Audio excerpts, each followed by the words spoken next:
manifest as a Nijavatara, the physical form, the embodied form, for us to experience Paramashiva. For example, Devi Parashakti expresses through the being of Rajarateshwari and manifests as the Nijavatara, the physical form of Devi Meenakshi. And the Archavatara, the deity, reflects the consciousness and manifestation being of the superconscious energy. But human beings are not mature enough to receive these higher level experiences directly from the Archavatara. So the avatar, the physical embodied form, comes down to bridge the gap and creates the experience of the superconscious energy in all of us. And the Bhavasmati Darshan awakens your Kundalini Shakti, which is the latent potential energy in every human being. This influx of superconscious energy visibly slows down the aging process and improves immunity to disease. And during the darshan, the whole brain comes alive, turning into a superconductor of conscious energy that heals, empowers, and transforms our lives. And during the Bhavasmati darshan, our neurons mirror that of the avatar. The mirror neurons activate and process all the observed movements of the avatar just by seeing. That is, the entire body can silently and without moving receive what is happening elsewhere through a process of direct observation, experiencing the superconscious energy radiated by the avatar. The Akashic readings are not predictions, they are readings from the cosmic archive. Beyond space, creation and destruction happen simultaneously, and in the dimension of time starts the past, present, and future. And because Akashic records are stored in the Akasha, the space dimension, there is no past, present, and future. That is why what you call as happening, yet to happen, are clearly already recorded. So now, with this, we will be entering into the demonstration of the extraordinary powers, the extraordinary Shakti of Paramashiva Parashakti. And we will be witnessing these powers as demonstrated by the Nithyananda Yogis, the Nithyananda Gurukul Balasans, and the initiated disciples of the Supreme Concept. We'll be entering into this segment very shortly. Do stay tuned and stay tuned for the beautiful Navaratri celebrations that we have coming up in the evening and the live darshan of the Supreme Concept itself. So stay tuned for all of the grand festivities today.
Nithyananda, everyone. I welcome all of you to this segment of Daily Parashakti's Akashic Reading, where you'll be with Paramashivoham being manifested over here. Yes. So today the Balasans of Nithyananda Gurukul and the Nithyananda Yogis of who are the initiated disciples of Supreme Lord of Hinduism will now be demonstrating to all of you and sharing with all the experience and results of the extraordinary manifestation of divine powers, which is awakened in all of us through the power of Diksha, which is in today's day Parashakti's Akashic training, all of you will be receiving two initiations into the powers of Acharya awakening and various other powers with the blessings and the grace of Supreme Pontiff of Hinduism. Today, you will be manifesting two extraordinary powers, which is the power of third eye, seeing with eyes blindfolded, and thought current scanning, while you are scanning others' thought currents. Yes. So let's come to the subject. What are Shaktis? So in the Vedas and Agamas, which is source scriptures of Hinduism, Paramashiva beautifully reveals in an elaborate, detailed manner that every human will be able to manifest the first 63 plus extraordinary powers of Paramashiva. So manifesting these powers or Shaktis are described as a system or a method, a science for human beings to explore the various possibilities and powers and have access to various states of consciousness. Shakti is manifest in the fundamental cognition that you are a divine, you need to manifest the divine. Rather not from the cognition that you are a man and you need to reach the divine.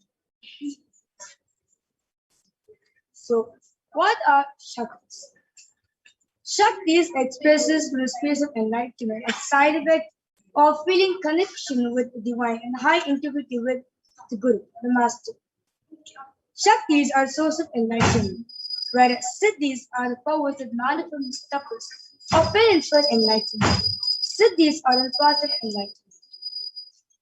Shaktis manifest in ordinary human beings in an external way, right after initiation from avatar, whereas Siddhis may directly from enlightenment itself. Shaktis are permanent, whereas Siddhis are not permanent.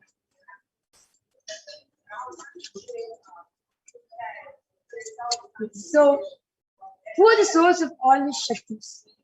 Source is Paramashivoham, who is the primal divinity in Hinduism, who is the ultimate reality and cause, who is self-effulgent, Swayam Prakasha, all pervading, unchanging beyond time, space, form, and causality. As a fundamental base of Avyakta, the unmanifest existence, and Vyakta, the manifest existence, he performs the Panchakritya, or the five cosmic acts of Srishti, creation, Sthiti, serve and rulership and maintenance, Samhara, regeneration, Trabhava, pulling out of delusion, and Nugraha, liberating grace, all living entities in the multiverse. So the avatar of Paramashiva was none other than the Supreme Point of Hinduism, Jagat Guru Mahasanidhanam.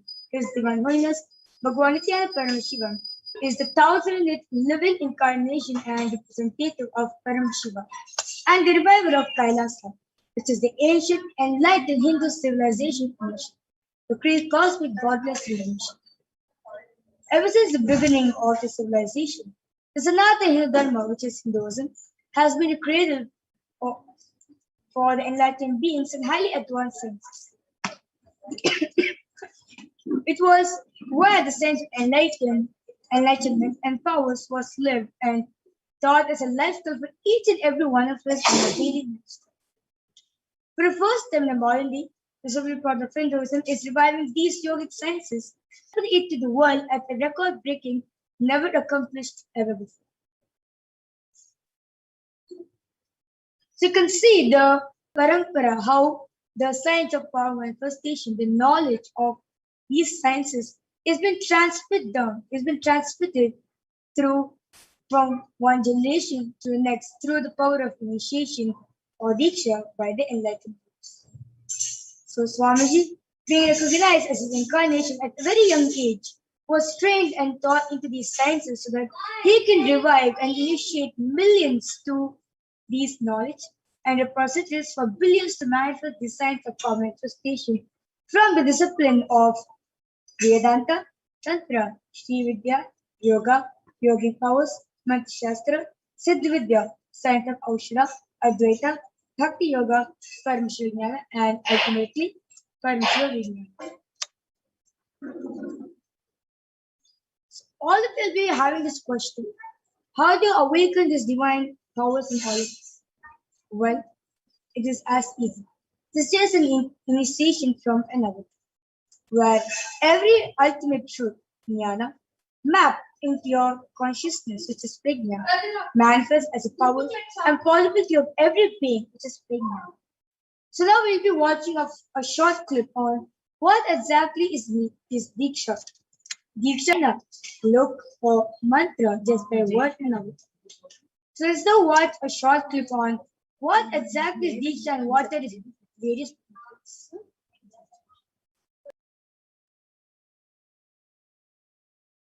Diksha is the diver of spiritual energy by an enlightened being through look, word, or touch. The traditional Vedic book Navaratneshwara states, Sarvasamapi dikshanam muktihi phalamakhanditam avirodhat bhavantyeva prasangyastu bhuktayah. The main benefit of all initiations is moksha, enlightenment. As a side effect, health, wealth, leadership, and well-being happen. And in Rudrayamala Tantra, Shiva says, Devi diksha vihinasya na siddhihi na cha sadgatihi tasmat sarva prayatnena guruna dikshito bhavet. The one who is not initiated does not attain liberation nor a better future. By all efforts, one should get initiated by Guru. What is the science of initiation? Neuroscience has proved that the process of initiation floods the brain with energy. This is the superconscious energy of Kundalini, our own highest inner potential energy. As the Kundalini flows from the thalamus to the cortex, it sets up a powerful energy loop within the brain, latent non-mechanical parts never used before. With increasing levels of coherence, the whole brain comes alive, turning into a superconductor of conscious energies that heal, empower, transform our lives, bliss and fulfillment. Initiation creates high awareness, visualization, creativity. It also slows the aging process and improves the immune system. Kundalini awakening, healing experience, teleportation, materialization. Experience the power of initiation through a range of exclusive programs conducted at the ashram.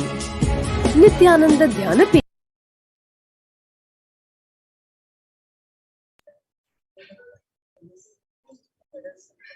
Yes. Yes, so the science of manifestation is authenticated through four aspects of evidence or pramanas in Hinduism. So first is the Shastra Pramana, which is the eternal unchangeable truths revealed in the soul scriptures, the Vedas and the Agamas. And second is the Apta Pramana, the experiences and results of Aptas or the saints, the Vedic rishis, who time tested and verified this science of power manifestation. And next is the Atma Pramana, supreme point of Hinduism's personal experience of the power manifestation science. And last is the Pratyaksha Pramana, the empirical evidence or the scientific observation and done on the science of power manifestation. So you'll be wondering what are the Vedas and the Agamas. So Vedas and Agamas are the applied living science. So Vedas are the ultimate truths that explain it very detailedly. And Agamas are the scriptures where the applied technology, the applied science is expanded. So Vedas and Agamas, Veda Agamas, are given the status of Shruti, As they directly revealed by Paramashiva, they are the ultimate, eternal, unchangeable truths. So a reference taken from these source scriptures is called the Shastra Pramana or the scriptural reference. So let's now get ready to witness a live, unique, and exciting demonstration of the power of today. Today, all of you will be demonstrating two extraordinary powers, where first power will be seeing the power of seeing through the eye, and second, you will be seeing the power of body scan. So let's now listen to the Shastra Pramana for the power of third eye reading, which comes from Vijnana Bharatantra, Sutra 34. कपालान्तर्मनोन्यसा तिष्ठन्मीलितलोचनः क्रमेण मनसोधाद्यात् लक्ष्ये लक्ष्यमुत्तमम्. The translation goes, by fixing the mind on the inner space within the crown center and sitting stably without any movement, having the eyes closed in succession, by that stability of the mind and inner space, through the power of the third eye, one directly sees the ultimate goal Laksham by having the vision beyond the sight that reveals any object or place, attaining the space of oneness with the source Paramashivoham. And the next is the Apta Pramana, where this Apta Pramana is taken from the Srimad Bhagavad Gita, chapter 11, verse 8, where Bhagavan Shri Krishna beautifully says to Arjuna, Natu mam shakyase drashtum anenaiva sa chakshusha divyam dadami te chakshuhu pashyame yogameshwaram. The translation goes, but you cannot see my cosmic form with these physical eyes of yours. Therefore I grant you the divine third eye. Behold my cosmic opulence. In the Hindu Purana Srimad Bhagavad Gita, Bhagavan Shri Krishna teaches Arjuna the power of third eye to behold Shri Krishna's Vishnu Darshan, which is cosmic form of Bhagavan Shri Krishna. Chapter of Bhagavad Gita, which contains the detailed description of Bhagavan Shri Krishna's cosmic form, is completely narrated by Arjuna as he sees Bhagavan Shri Krishna through the third eye. Inside and outside broke. The first experience is that I was able to see everything around me, above me, the whole 360 degree, 10 direction, below me, everything. I realized not only I was able to see, I was able to feel, experience. I felt that the skin of the stone on rock on which I was sitting and the skin of this body both carry me equally. In both I exist equally. The setting sun, rising moon, the whole Arunachala hill, all the plants, bush, shrubs, trees, everything, everything, everything. Just became so alive. The idea, something is inside.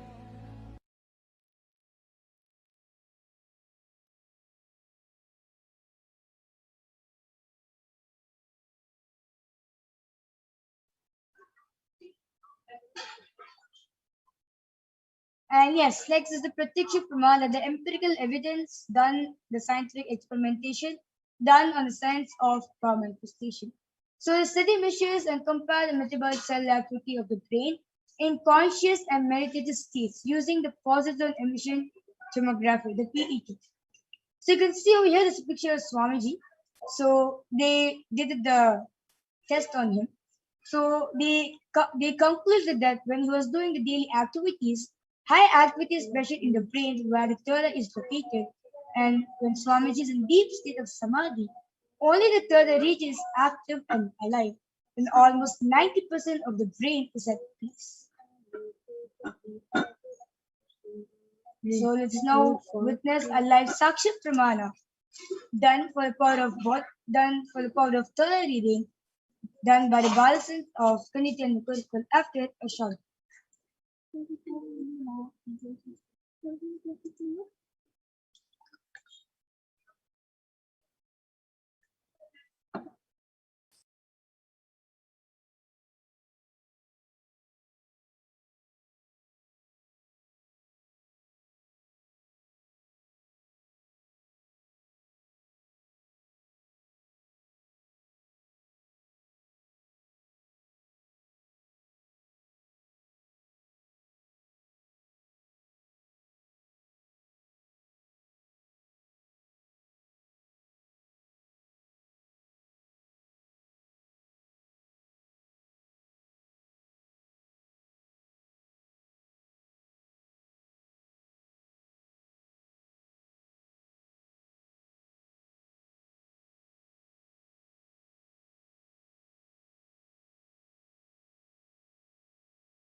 Yes. So I'm back with a Balsan of Nithyananda Gurukul. So along with me I have Maniti Kaladhananda, and today she will be demonstrating the power of third eye for all of us. So along with me I have a medically tested Ivan. So you can see in the front there's a black color of paper sheet. And you see at the back there's two sockets. There's two holes. So once you wear the IBAN on, your eyes goes there and gets locked. It gets settled in the holes only. And there is nice thick sponge which cover all sides of the eyes. And there's not any sort of light to pass through.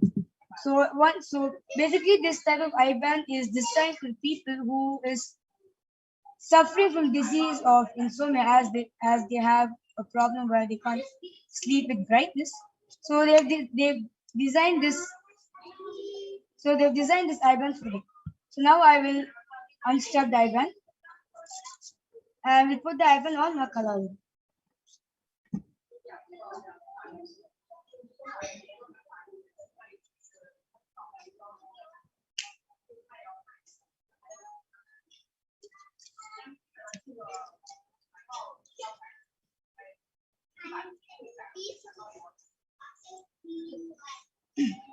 Makaladra, are you comfortable?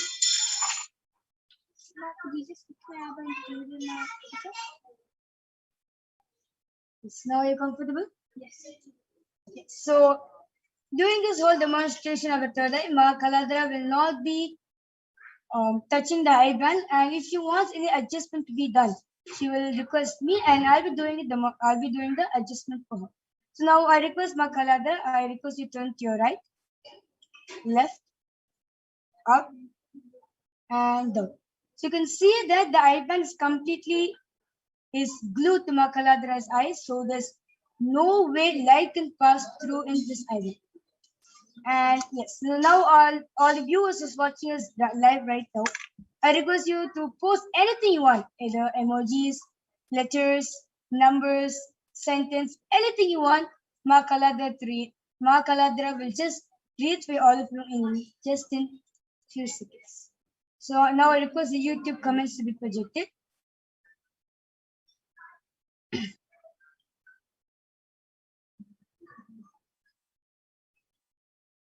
Makalada, you can go ahead. Yes, the latest comment is from Kailas as MAJAWITMAJER.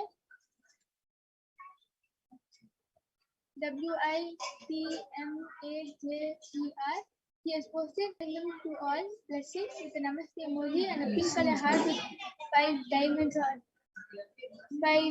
on it and a pink color hibiscus. Wow, wonderful.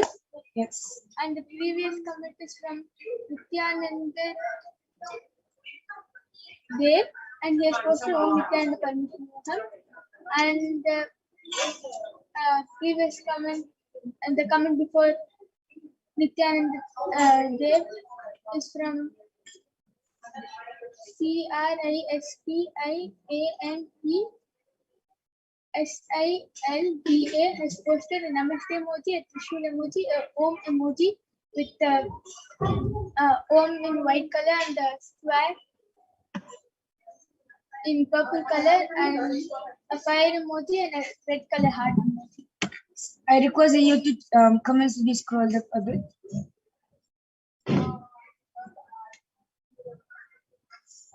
And the previous comment is also from the same person, and she has posted Om Nithyananda Paramashivoham with a namaste emoji and a red color heart emoji. Wow, wonderful. So all of you witness how the power of color is being manifested. And now I'll be unstrapping the ribbon from Makalada. And you can see that the ribbon is still the same. No changes happen. And yes.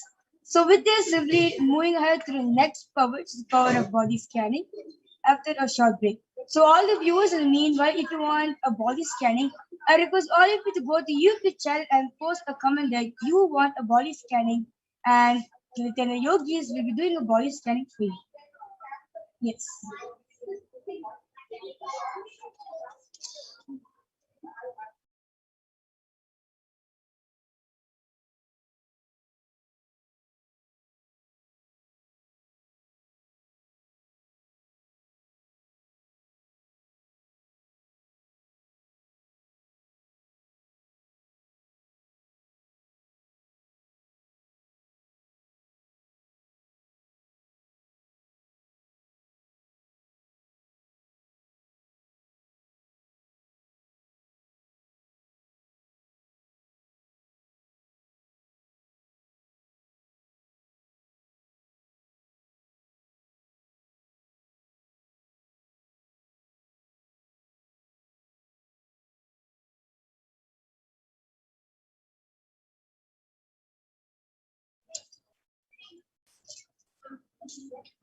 Yes. So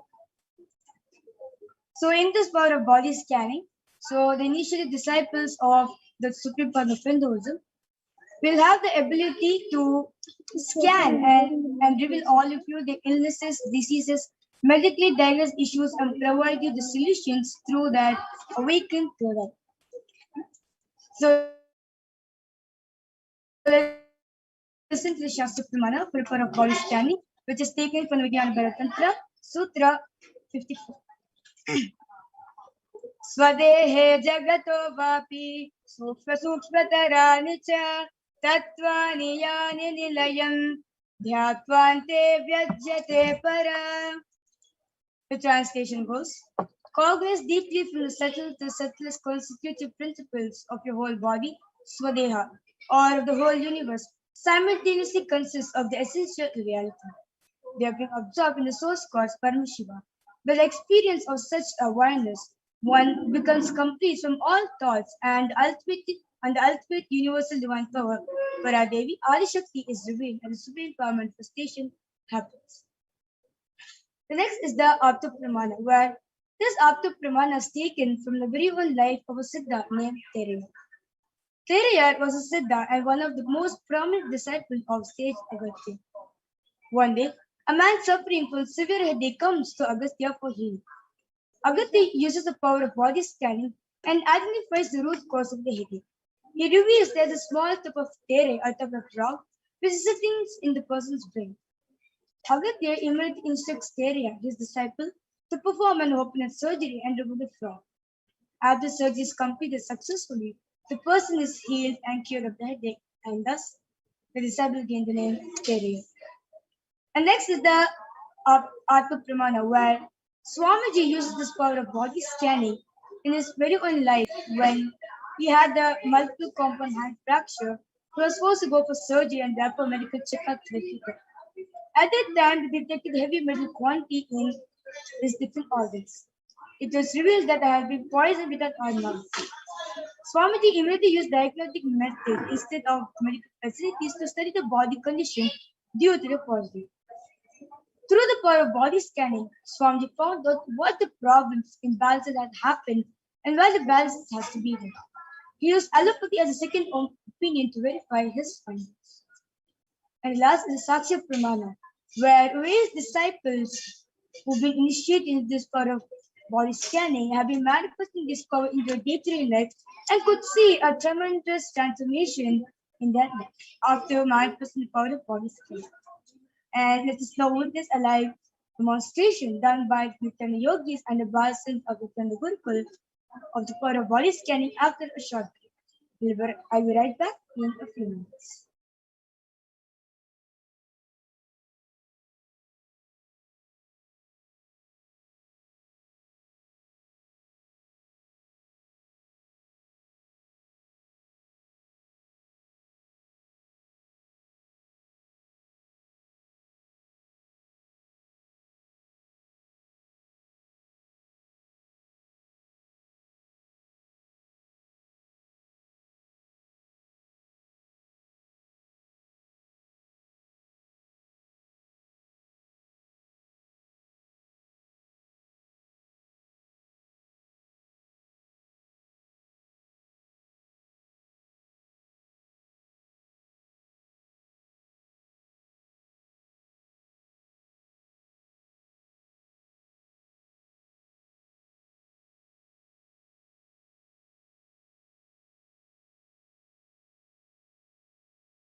Yes, so I'm back with the Nithyananda Yogis and the Balsins of Nithyananda Gurukul. Now request the Nithyananda Yogis to introduce themselves.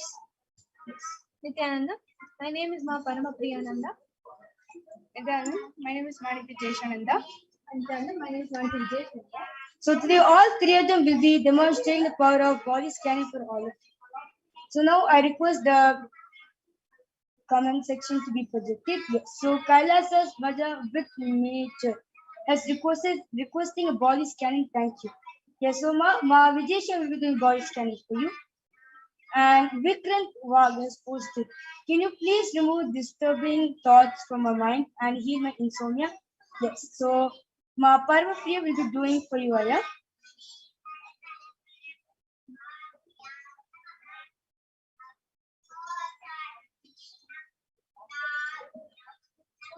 I request the comments section to be scrolled a bit.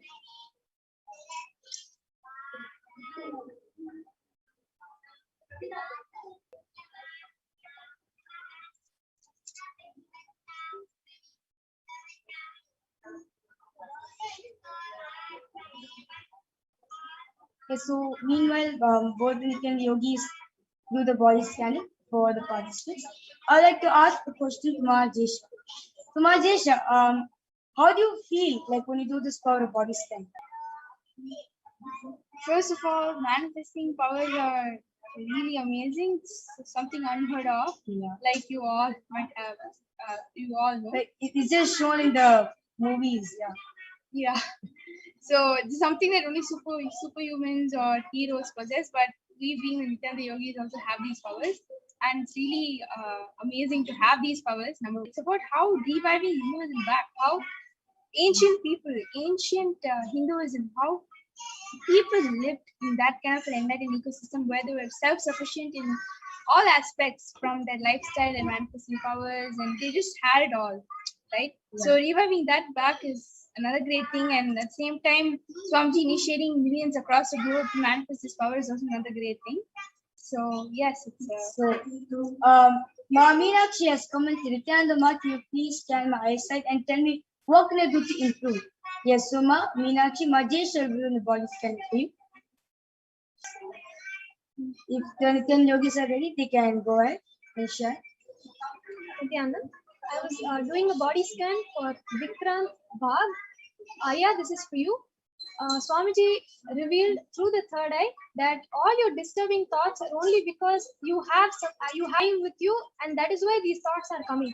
If you are passionate and involved in some work, especially Swamiji's work, if you are involved in any other work, you will obviously have the thoughts related to that work. But if you are completely involved in Swamiji's work, some project from that is meant for Kailasa, that is to build an ecosystem or something like that, then not only will your thoughts come down, but you will be completely healed from all the mind problems. Your dreams, your insomnia, your feeling of anxiety, all of these will come down drastically, and you will not even remember that you have these if you are able to take on Swamiji's work. That is the blessing Swamiji has given you through the third area. Yes. Yes, Mahavijish, would like to go ahead? I did the body scan for Kailasha's Bhaja with major. This is what Paramashivoham revealed to me today. Number one, there is a lot of instability and indecisiveness in the way you are functioning in life. And I see a lot of strain that is happening with the shoulder, the neck, and the back region. And Paramashivoham gave this as a solution. He said that you have to spend time in grounding yourself with Mother Nature. Spending time outside will really give that completion, to give that stability within you, and also to start with being a little bit more physical and being a little bit more active in what you're doing, because I see a little bit of unwanted fat that is getting stored in your body, and just with this you'll be able to become more stable in life and be able to manifest everything that you want. Majesh, you can go ahead. So I did the body scanning for Ma Meenakshi, and Ma, what Paramashivoham revealed through my third eye is that why you have eyesight problems, because your eye nerves or veins are stressed, they are actually strained.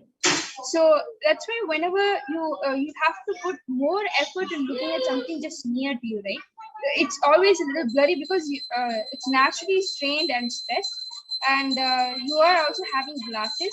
So what Parameshwar revealed is that first of all you need to cool down that stress in your eyes. So doing wet cloth is recommended now. You have to wet a normal cotton cloth and you have to put it on your eyes for 20 minutes, and you have to do this every day to cool down your eyes, because it's always stressed.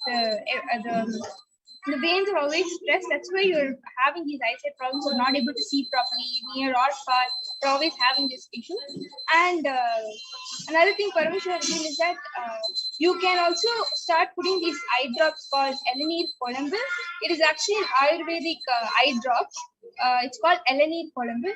You can actually talk to your physician or whoever, your family doctor or any personal doctor you have, and you can start with that. That is something that naturally cools down your eye at the same time, gives you clarity to the vision.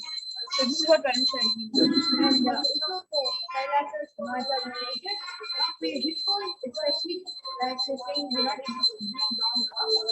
The Paramashivoham revealed that there's a lot of difficulty in the bones. I think they're not being deflated properly. So make sure to take castor oil, apply it from one end to the other, and wet a cloth in warm water and place it from one side to the other. And do this every day for 21 days, and you will see that your hip bones will become completely normal and you'll be able to start doing longer walks. Yes, wonderful.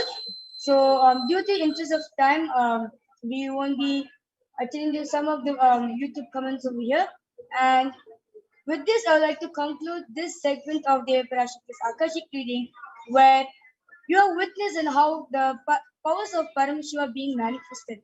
And do not worry, at the end of this program, you will be manifesting this same extraordinary powers of Paramashiva by yourself to others.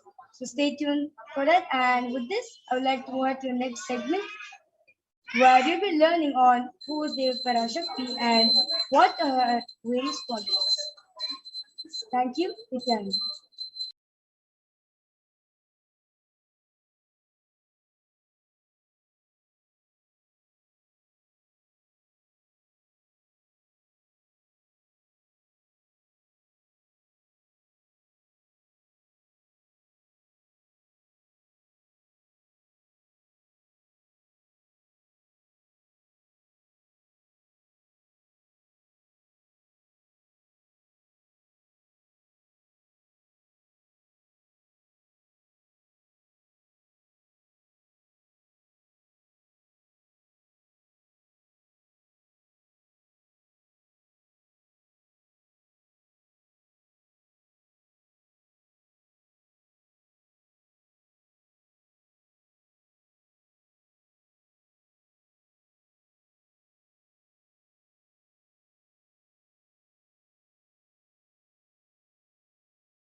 Nithyananda, everyone. Thank you, Mahavir. So that was a wonderful demonstration of the powers of third eye that all of us just witnessed. So let us now get into the next segment of this program, where all of us will be learning more about Devi Parashakti, and we will be learning how the world is today and the way forward, and how Devi Parashakti is taking care of us during this pralaya.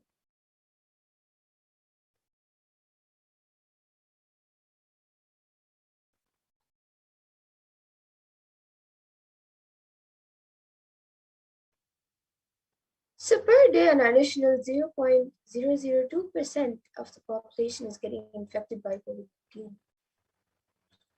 And the facts are the total confirmed COVID-19 cases is 233 million, which is 3% of the world as of 554 CES on the 1st of October 2021, including 4 million confirmed cases. And Healthline.com states that new COVID-19 cases have risen to more than 150,000 per day in the United States. and an average population increase per day is 174,000 per day. So the rate of those getting infected is almost an on average rate of population growth.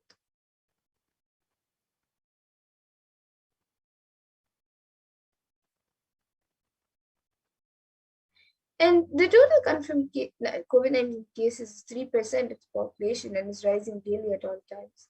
Vaccination not being known as a solution or available at any timeline for the world. And an average death per day is 126,500 at 0.562% of the world. And average deaths per day per year is 44 million and it's growing each year. So if we say just for our understanding the population growth per day and death rate are moving at the same time, we are looking at human civilization to decline in the next 3 generations. And the situation needs a global solution that works across all national policies, as we have seen the pandemic affecting literally every country across the globe, whether you're in America, Africa, Western Pacific, Southeast Asia, or anywhere in the world. So we need a global solution that works for everyone.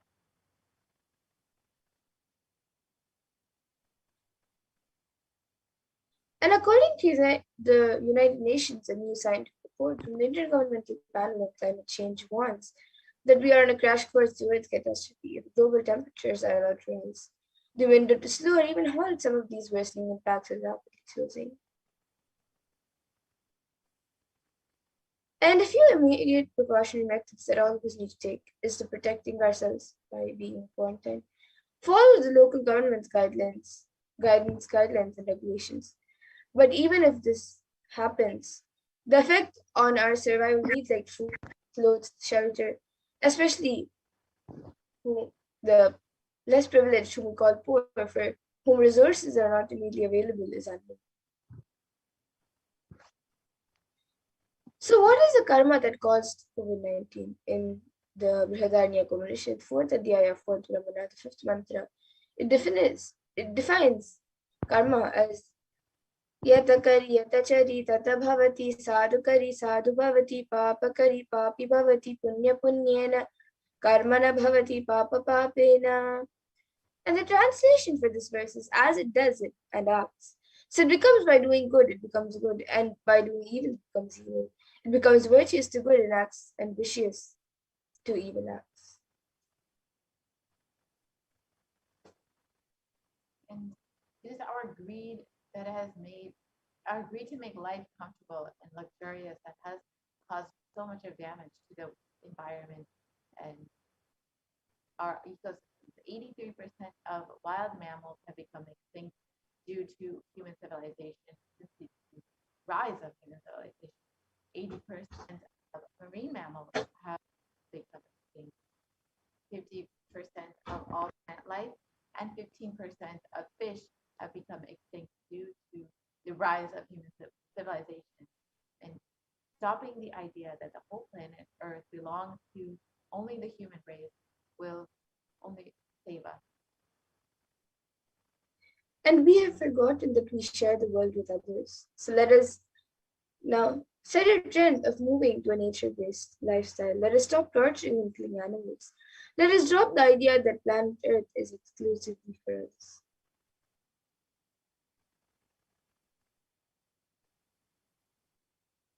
And so much natural resources are used for creating meat-based products such as beef, sheep, pork, and around 15,000 liters of water, fresh water, is needed to create 1 kg of beef in Australia, in comparison to plant-based foods like lentils, which would require less than 5,000 liters of water to create 1 kg of food. And you can see the drain on natural resources that meat and meat-based products consume.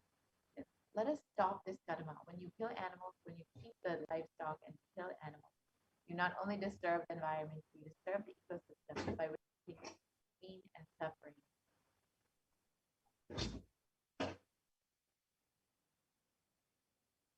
And as for Hinduism, the purpose of the world, the primary principle of the universe is let us all coexist and celebrate our life.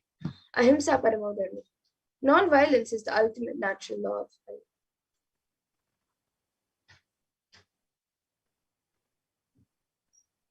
So what is the permanent solution for the pandemic?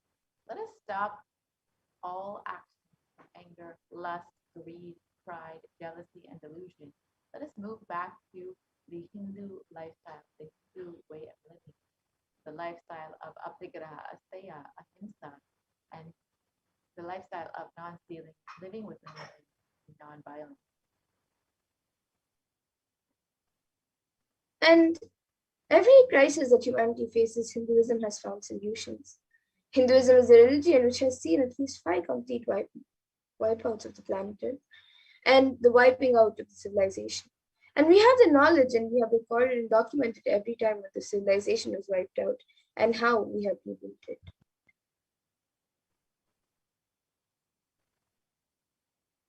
Bhagavan Vishnu incarnated to bring the Vedas and Agamas back from the. So here are some of the examples of when in civilization declined and was destroyed, and there was the incarnation brought that civilization back and revived that civilization. The first example is when Bhagavan Vishnu incarnated to bring the Vedas and the Agamas back from the dark energy during the manifestation of the universe in the form of the fish, the Matsyavatara, and landed on planet Earth to give it to Lord Brahma. After the great deluge, Bhagavan Vishnu brought Manu's boat, the Vedagamas, the whole thing, and restarted the civilization. That is why the Pandya kingdom, the earliest kingdom, has a fish as their emblem. The Karaikal is the place where the boat was brought to the land, where the whole Pandya civilization started. And during King Ravana's reign, 7 core people were living under his iron rule. And Bhagavan Sri Ramachandra Prabhu incarnated to save the 54 Deshas from the evil reign of the king. This is detailed in the Ramayana. And King Duryodhana almost led the entire world to nuclear collapse. And Bhagavan Sri Krishna incarnated to end this apocalypse. And this is detailed in the epic poem, the Mahabharata. And Bhagavan Mahadeva himself protected the sacred city of Varanasi. He promised, I will hold these people, protect them, even during the pralaya, even when the whole world is destroyed during the great deluge. I'll hold everyone in the tip of my trishula.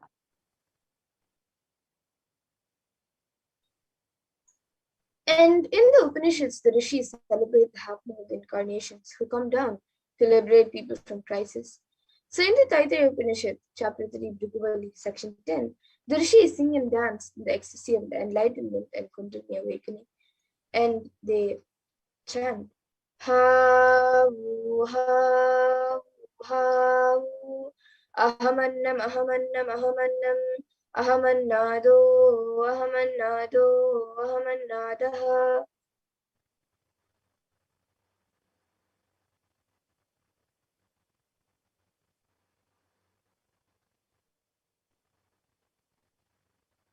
And the ultimate conscious happens again and again as Acharya, as Guru, as incarnate. And Paramashiva reaching out to liberate the individual soul bonded to knowledge is Acharya. Paramashiva reaching out to individual souls to liberate them from bondages through initiation is through Shakti Bada and Shaktini Bada is Guru. And Paramashiva reaching out to the individual souls to their karmas, altering, changing it, even deleting it, completing it, and changing happenings of the past, present, future is Leela. And the manifestation who do these Leelas are.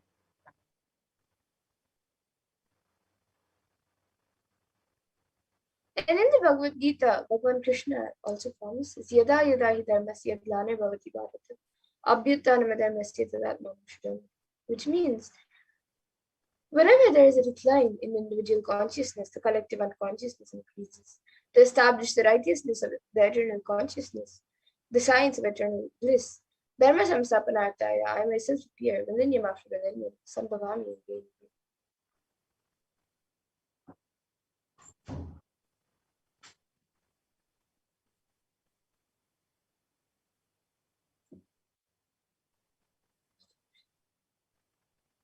Yes, and now with that, let us now learn more about the form of Devi that all of us are celebrating today on the seventh day of Navratri. So we are celebrating the form of Devi Lakshmi, Devi Mahalakshmi. So let us learn more about this form of Devi Parashakti.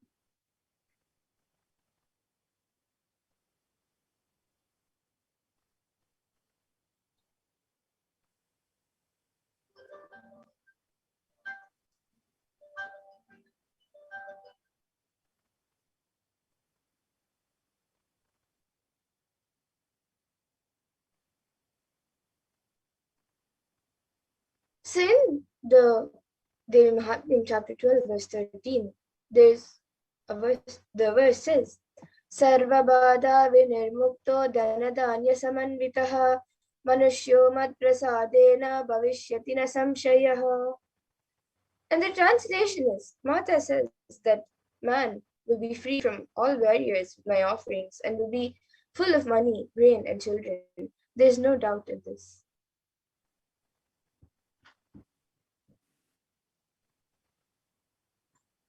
Lakshmi stands for wealth, beauty, grace, and other similar qualities. So there's a small story from the great epic Mahabharata. So there was once a king by the name of Yayati, and he lived for 100 years, enjoying his kingdom and all the physical and mental comforts of life. At the end of 100 years, Yama, the god of death, came to take him as it was time for him to leave the earth. The king was shocked to see Yama and started saying, Why have you come so fast, and that too suddenly without any notice? I have not lived my life fully yet. Please give me some more time to live.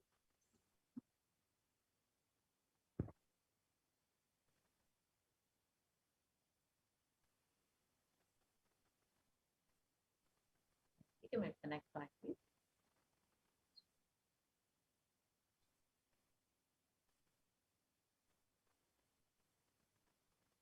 Yama replied that there is no extension possible to life. Yet Yayati pleaded with him and begged for more time.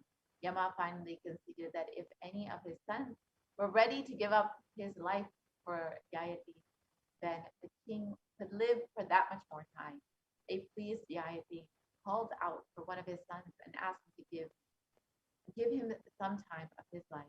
The son gave up the remainder of his life and died instantly. Yayati got another 100 years to live. And he continued to enjoy all the material comforts in the same way as before, and he lived another 100 years. At the end of which Yama returned to take him. This time also Yayati felt he had hardly lived and begged Yama, saying that he was not prepared. Yama gave him another chance. Another of Yayati's sons gave up his life for his father, and Yayati got a lease of another 100 years of life.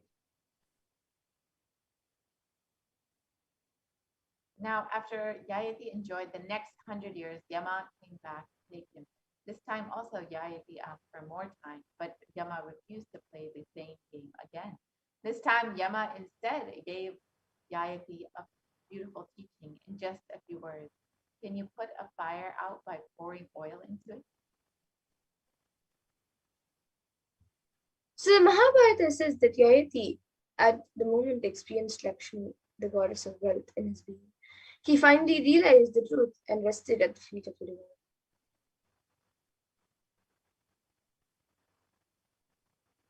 This is a small but wonderful story that we need to understand the underlying meaning of. Lakshmi is not the quantity of life, she is the quality of life. Most of us think that having Lakshmi in life means having lots of possessions like cars, house, good bank balance, etc. Masters, however, interpret Lakshmi in a totally different way. They say that Lakshmi is actually the quality of your life, your mind, and not the quantity of or number of things you have.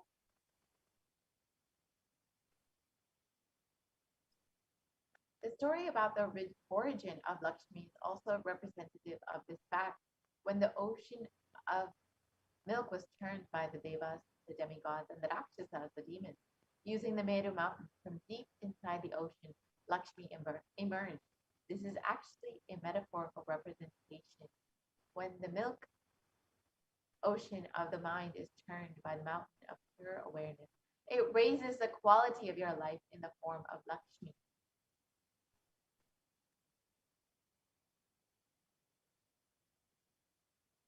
And most of us think that our minds are very logical. Actually, the mind is the most illogical. Just try this experiment. Sit down for 5 minutes, write down all your thoughts that come to your mind in these 5 minutes, honestly, without editing. Then read what you have written, and you will realize how illogical you are. We are running a mental asylum inside our heads. One moment you will have been thinking about your workplace. Then, for no reason, you will find yourself thinking about the house. The next moment, without realizing it, really, you would be thinking of your kids. When you analyze clearly what is right and what is wrong, what is eternal and what is not, from the analysis, intelligence will arise. Your quality of life will increase. This feeling of fulfillment is what Lakshmi is. And when you run with all your energy, you forget to enjoy, you forget to live, you forget to have Lakshmi in your life again. It is the quality of your life and not the quantity that is important. Your attitude decides your life. With the right attitude, you are showered with more and more things. There is a beautiful shloka in the Puranas which says, Ananda, bliss attracts fortune. There is one more saying where there is bliss, Lakshmi walks in naturally. And in the Vedic tradition, we have two kinds of wealth, Kubera's wealth and Lakshmi's wealth.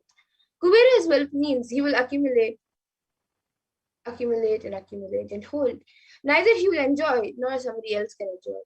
The Lakshmi's wealth means she will be constantly circulating, giving, and giving.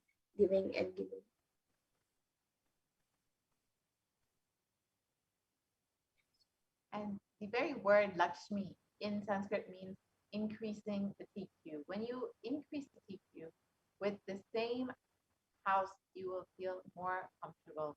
With the same furniture, you feel more luxurious. With the same people, you feel blissful.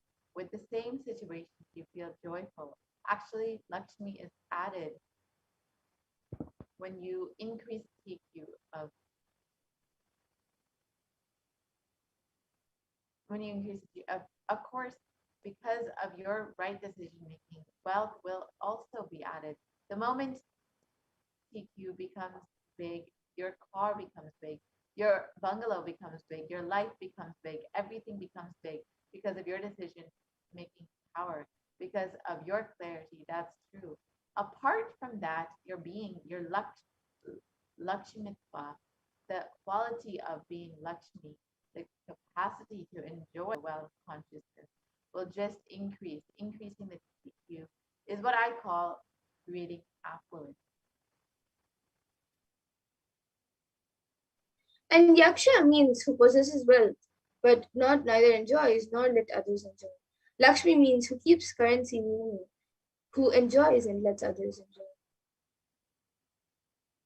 Lakshmi's wealth means you will not bother to spend because you have the courage and confidence about your intelligence to create more wealth.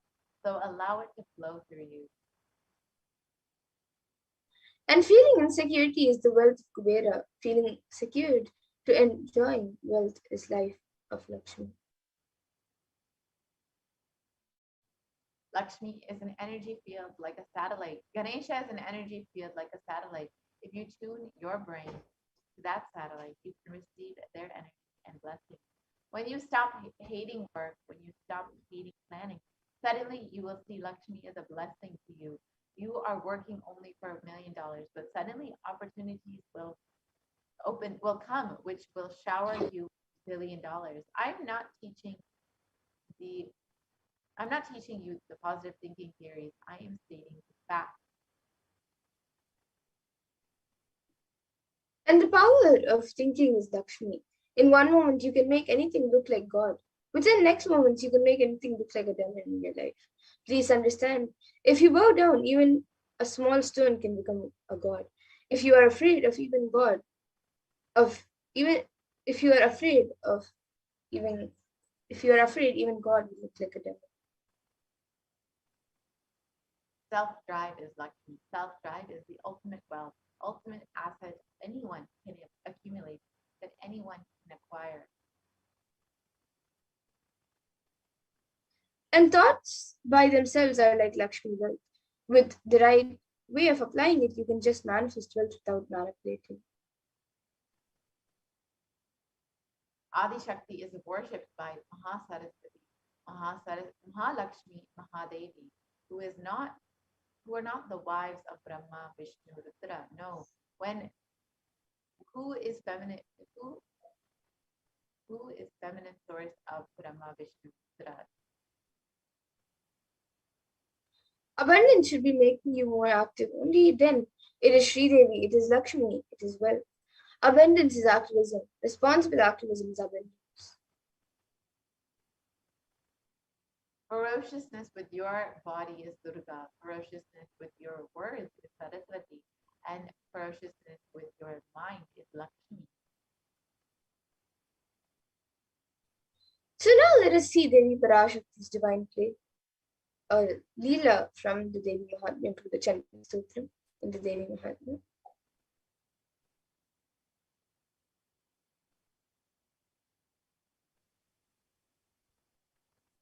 In the Devi Mahatmya, various aspects of the human mind are depicted as demons, which come to war with Devi Parashakti's representation.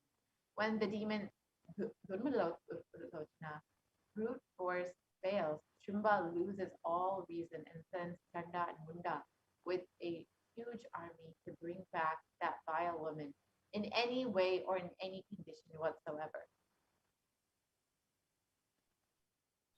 Understand how in Shumba's agitated mind the jewel among women is now that violence.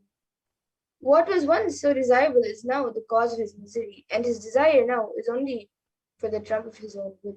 Don't we also overreact irrationally when circumstances frustrate our intentions? The struggle escalates and the gently smiling Devi Durga calls forth the terrifying emaciated form of Kali and 8 other fierce goddesses to combat the demon hordes. Each one of these Shaktis is an aspect of her own immense power. Each represents a higher function of our own consciousness. And in the 13th, 14th, and 15th verses it says, and she caught with her mouth the weapons and the great arms shot by those asuras and crunched them up with her teeth in her fury. She destroyed all the hosts of the mighty and evil-natured asuras, devoured some and battered others. Some were killed with her words, some were beaten with her skull-topped staff, and other asuras met their death, being ground with the edge of her teeth. Seeing the most valiant Chanda and Munda laid low the remaining army seeing the most valiant Chanda and Munda laid low, the remaining army there became panicky and fled in all directions. And Kali, holding the heads of Chanda and Munda in her hands, approached Chandika and said, her words mingled with very loud laughter, here, I have brought you the heads of Chanda and Munda as 2 great animal offerings in the sacrifice of battle. Shumba and Nishumba, you shall yourself slay. The Rishi continued on. Thereupon, seeing those asuras Chanda and Munda brought to her, the auspicious Chandika said to Kali these playful words, because you have brought me both Chanda and Munda, O you Devi, shall be famed in the world by the name Chamundu. Here ends the 7th chapter called The Slaying of Chanda and Munda of Devi Mahatmya and Markandeya Purana during the period of Savarni, the Manu.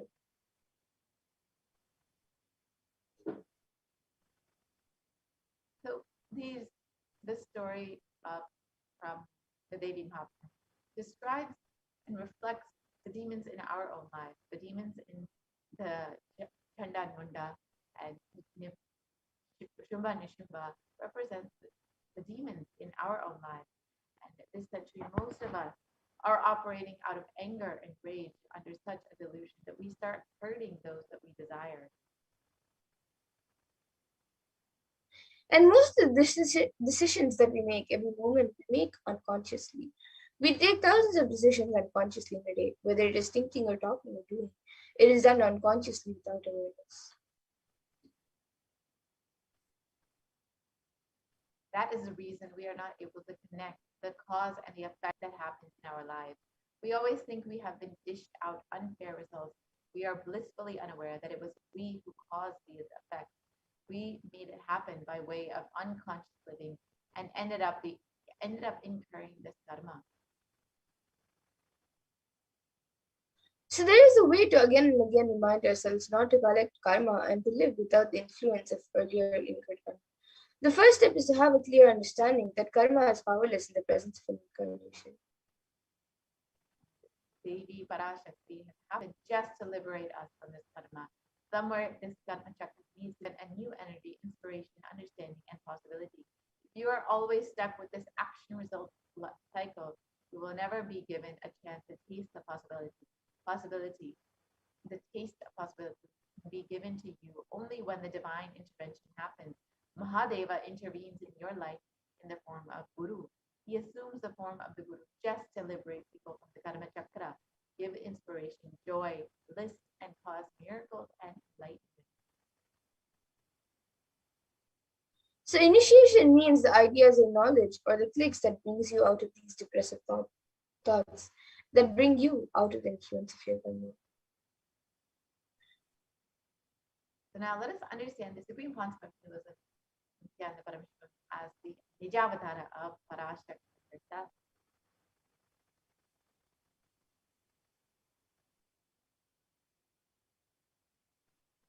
So the Kailasana of the Shyamala Peetham Zara and sacred lineage of pontiffs has been systematically carried over with an unbroken progression from ages.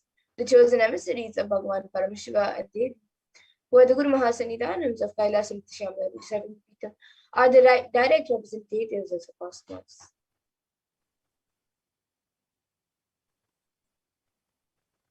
On the 27th of April 2012, Srila Shri Nithyananda Jnana Sambandha Deshika Paramacharya formally appointed as the 293rd Guru Mahasannidhanam of the Kailasana of the Shyamala Peetham Saptami and is the lawful successor, descendant, and inheritor invested with all the powers, duties, obligations to perform the rituals, spiritual, religious, and customary rites vested in the Kailasana of the Shyamala Peetham Saptami and has been reviving its spiritual, religious, and linguistic epicenters to their original glory. So now let's watch a short history of the Kailasana of the Shyamala Peetham Saptami, the Madurai Adinam, which was revived by Devi Meenakshi and Bhagavan Sundareshwara.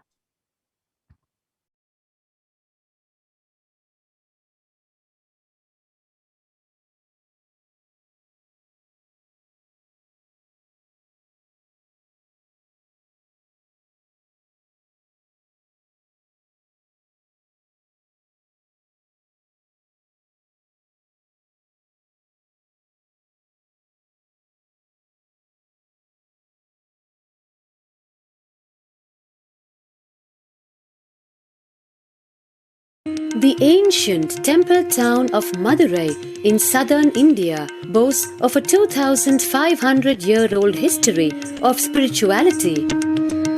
Historians trace Madurai's existence back to the 3rd century BC, making it one of the oldest continuously inhabited cities of the world. Legend says that Madurai was established by the Cosmic Mother herself, who incarnated as Princess Meenakshi, daughter of the pious king Malayadwaja Pandian. An able queen and a fearless warrior, Meenakshi expanded her empire right up to Kailash in current China. But when she came face to face with the Lord of Kailash, Shiva himself, she recognized him as her eternal consort and dropped her arms to become Shiva's companion for life. Along with Shiva, also known as Sundareshwara or the beautiful Lord, Meenakshi reigned over her kingdom for a glorious 166 years. In course of time, with the rise of Jainism as a religious force, Madurai too fell to its powerful influence and Shaivism all but vanished from the sacred kingdom where Shiva himself had once walked the earth. The renaissance of Shaivism in Madurai was the sacred task of a child incarnation, Tirunjana Sambandar, one of the four visionary saints of Shaiva Siddhanta tradition.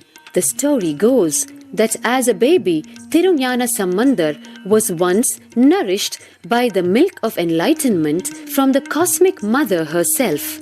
This child prodigy arrived in Madurai to effortlessly defeat the learned Jain monks with his wisdom, healing powers, and spiritual prowess, and restored Madurai to her beloved religion, Shaivism, by reviving the ancient Madurai Adinam and the Meenakshi temple, which had fallen to desolate ruin. Madurai Adinam is today the world's oldest living Hindu organization, with a recorded history alone spanning a glorious 1,500 years and an unbroken lineage of illustrious pontiffs to this very day.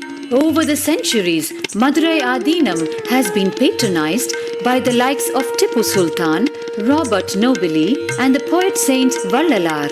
The pontiff of the Madurai Adinam is known by the title Guru Mahasannidhanam and inherits the responsibility of carrying forward the traditions of Tirunjana Sambandar's sacred work.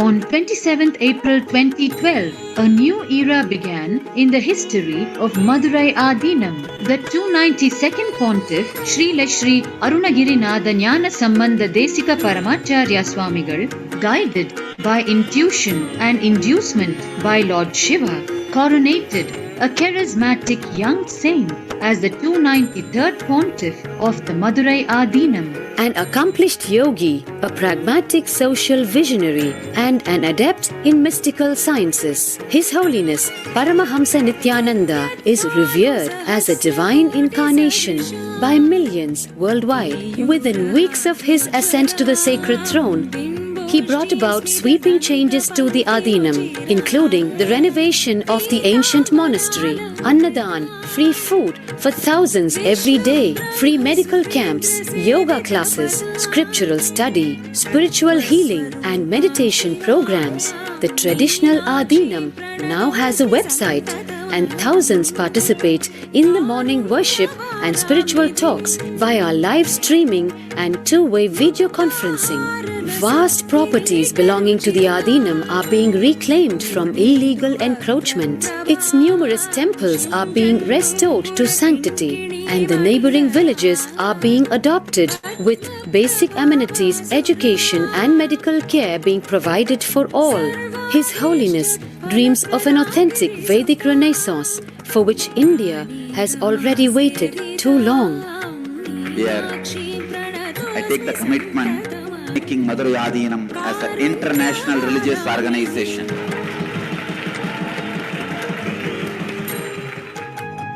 We will fulfill all the responsibilities of Madurai Adinam, make Hindu tradition, Saiva tradition alive, revived, lived, celebrated all over the world. With a brand new pontiff at its helm, Madurai Adinam promises to be more than just another traditional monastery. As a whole generation turns to spirituality for answers, the changes at Madurai Adinam mirror the changing role of spiritual organizations today as power centers and guiding forces, forging the enlightened government of the new world.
So yes, that was a beautiful video on the history of Madurai Adinam.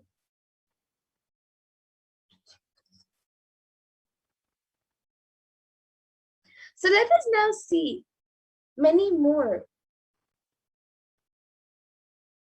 things that the Supreme Point of Hinduism has contributed to the world.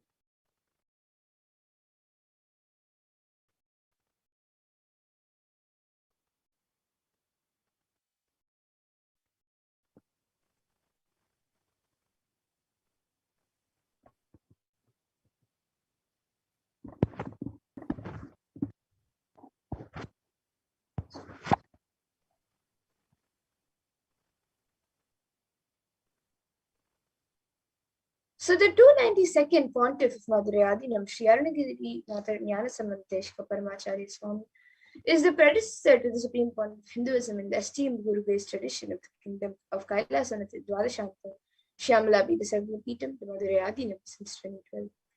And in the 292nd Guru Mahasanidanam had actually had the divine vision of Lord Shiva and Devi Meenakshi, who both instructed him to coronate the avatar as his successor, the 293rd Guru Mahasanidanam.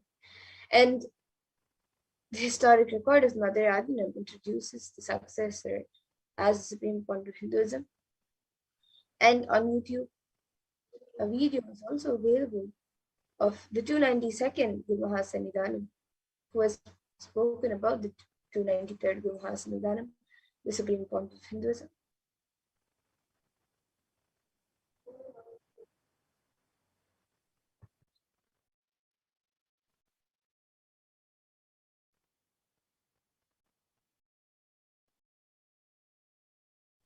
And here you can see the Supreme Pontiff of Hinduism being coronated as the 293rd Jagat Guru Mahasanidanam of the Kailasvanatha Shyamala Vita Sarvapitham.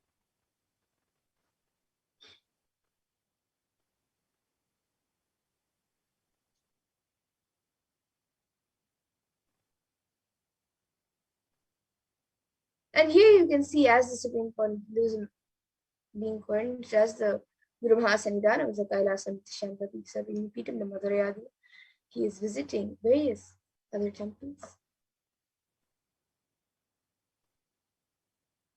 And the Supreme Pontiff of Hinduism has also been declared as the successor of the Arunachala Pita Sarvapitham by his Guru Parampara at the mere age of 16 on the 24th of May 1994. And in this lineage is Yogi Yogananda Puri, Istaki Swamigal, Mata Vibhudananda Puri, and of course Swami.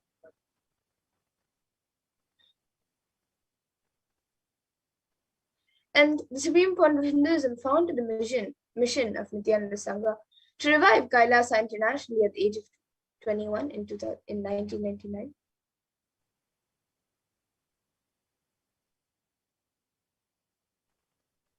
And the Supreme Pontiff of Hinduism founded the Adi Kailasha Sarvapitham at the age of 24 on the 4th of November 2002.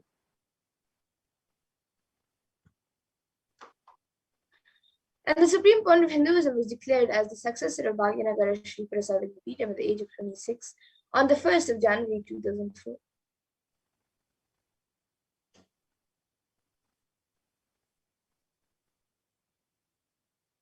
And the Supreme Pontiff of Hinduism was declared as the incumbent emperor of the Suryavamshi Srangi Samrajyam in the Suryavamshi lineage at the age of 26 on the 31st of December 2004.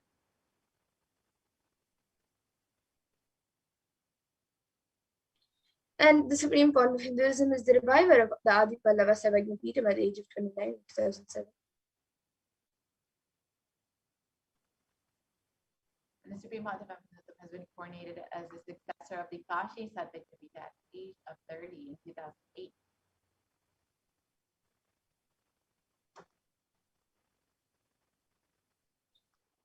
And the Supreme Pontiff of Hinduism was officially coronated as the Mahamandaleshwar of the Mahanirvani Akara, the largest apex monastic order. And he was coronated as the Mahamandaleshwar at the age of 35 and is the youngest Mahamandaleshwar of the Mahanirvani Akara.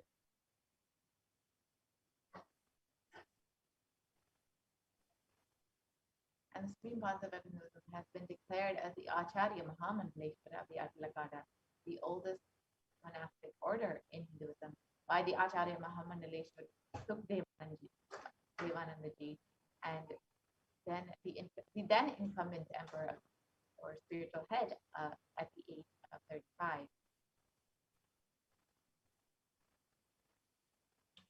And the Supreme Court of Hinduism has been coordinated as the Guru Mahasanidhanam of the Tanjavur Adinam at the age of 36 in 2014.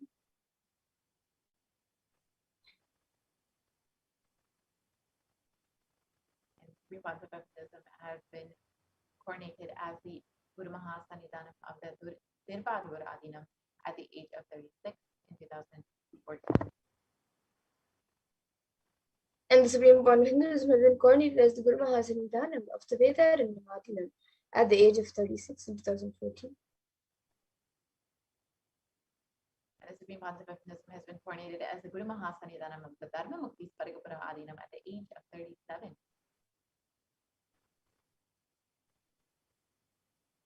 And he was also coordinated as the Guru Mahasanidhanam of the Adipita Koladamata at the age of 37 in 2015. The Supreme Concept of Hinduism has been elected as the Supreme Concept of Hinduism by a congregation of over 1,000 Hindu pontiffs leaders at the age of 36. You can see the Supreme Concept of Hinduism being coronated as the Supreme Concept in these photos.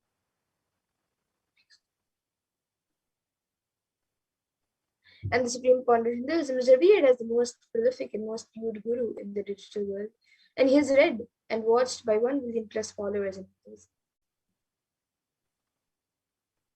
And Kailasa is the world's greatest digital Hindu nation with over 1 billion views. And you can connect on various platforms via Facebook, Instagram, Twitter, YouTube, and many more. And for 26 years of relentless humanitarian services have been contributed by the Supreme Court of Hinduism to the world. And these initiatives include free vegetarian food banks, medical services, natural disaster relief, women empowerment initiatives, conflict resolution and peace initiatives, and also sustainable Hindu practices through various international agencies and bodies. And the Supreme Concept of Hinduism has authored over 300 books and 10,000 articles in 3 languages, English, Tamil, and Sanskrit, which have been translated into 50 languages with over 1,000 titles. And here you can see just a few of them in English, French,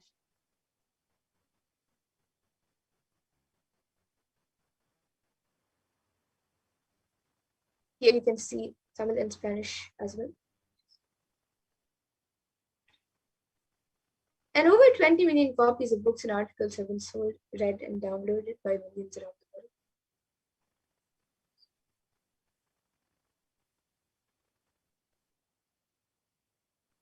The Supreme Concept of Hinduism has established the largest Hindu library with over 1 million books, 1 million Palmolian scriptures, and over 20 million digital books. And the Supreme Court of Hinduism has given over 10,000 hours of discourses with over 1 billion views on social media.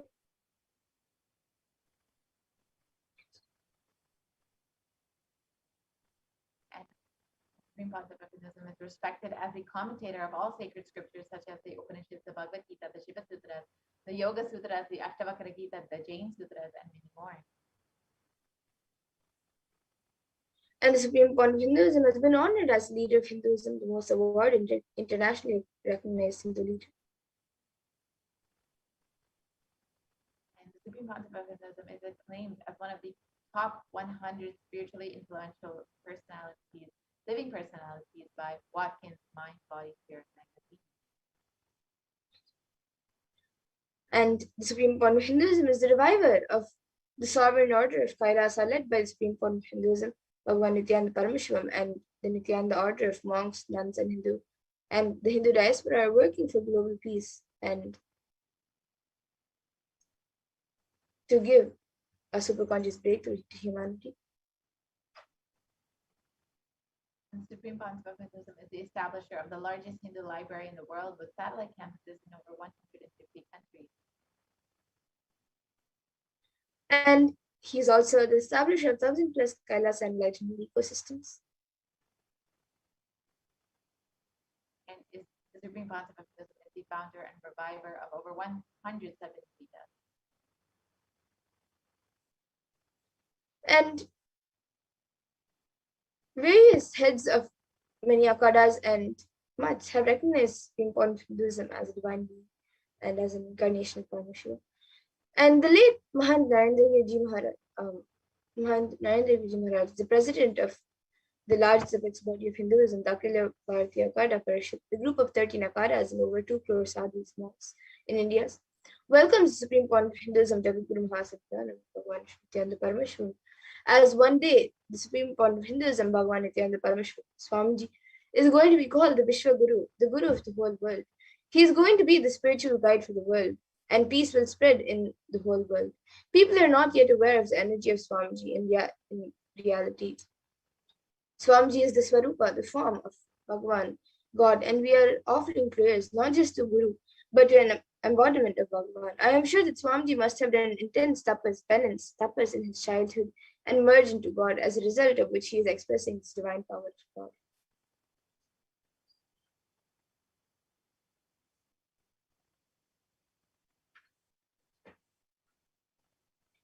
And Sri Shantavir Mahaswami is the head of the Kolada Mutt, the oldest recorded mutt in Karnataka, dating back more than 6,500 years. And he declared with his authority, whenever humanity falls into suffering and pain, Ishvar, the divine himself, does austerities, tapas, for their upliftment. Ishvar is the embodiment of the divine light. Nithyanandaji Maharaj is seated as the embodied divine light, spreading world peace and serving the whole of humanity. From India, Nithyanandaji is a treasure house of jnana, the sacred knowledge. And just like this, various heads of akhadas and mats have spoken about the Supreme Point of Hinduism. So now let us see in this next segment how Bhagavan Nithyananda Paramashivam, Supreme Point of Hinduism, has happened as the Guru.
Yes.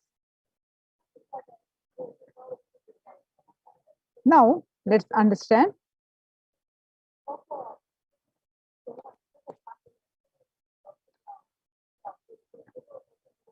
So, now that you understand the Supreme Pontiff of Hinduism, a short biography, now that Bhagavan Nithyananda Paramashivam happening as Guru.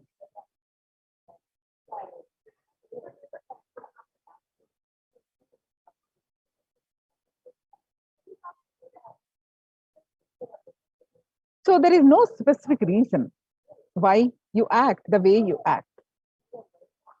There is only one thing we know: the moment the decision comes, such a spontaneous energy is released in you, without even micro millisecond, that decision is executed.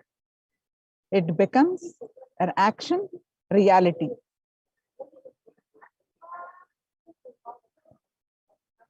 You do not act the way you act because you are habituated. Muscle memory is responsible for making the decision and executing it within a micro millisecond before even you become aware. Whenever the negative thoughts which are against the yoga, the purpose of your life happens in you, analyze, understand, take the thought to its logical conclusion, and create the opposite understanding means the right understanding for the purpose of your life and raise the coherence of your system to its highest possible peak. Violence is anti-yoga against yoga. When you have the thought of violence, how to bring the pratipaksha bhavana? That means get yourself back to non-violence and not to allow the violence to get rooted in you. Remembering, oh, violence will bring suffering and it will bring ignorance. I should not allow it. That is the right way of living yama and niyama. Having confidence over your understanding and executing that understanding very strongly. The word confidence means courage to live and execute the truth you intellectually grasp. Pratipaksha bhavana meaning inability to create the contrary thoughts to negativity and destroy negativity will allow negativity to grow in you. Once the negativity grabs you over, your life is hell. You are done. Literally, you are done.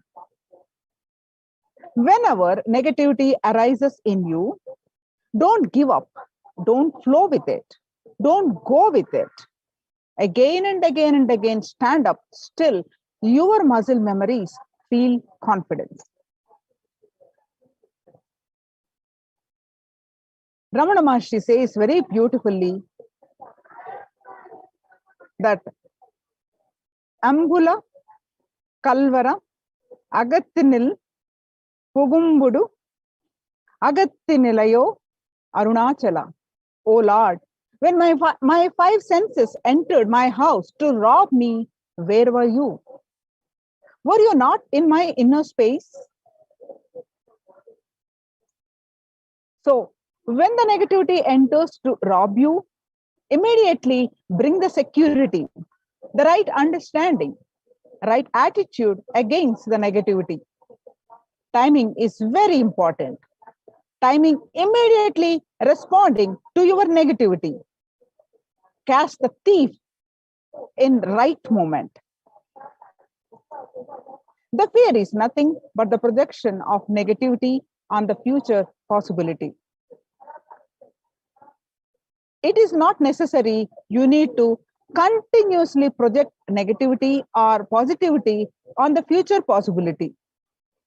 Simply seeing the future possibility without projecting negativity or positivity onto it is living prarabdha. The Zen masters say, even what you think is wrong, if it is done by a wise man, an enlightened being, accept it, it is good for you. The science gifted to humanity, this science gifted to humanity by the Supreme Pontiff of Hinduism on 17th December 2020.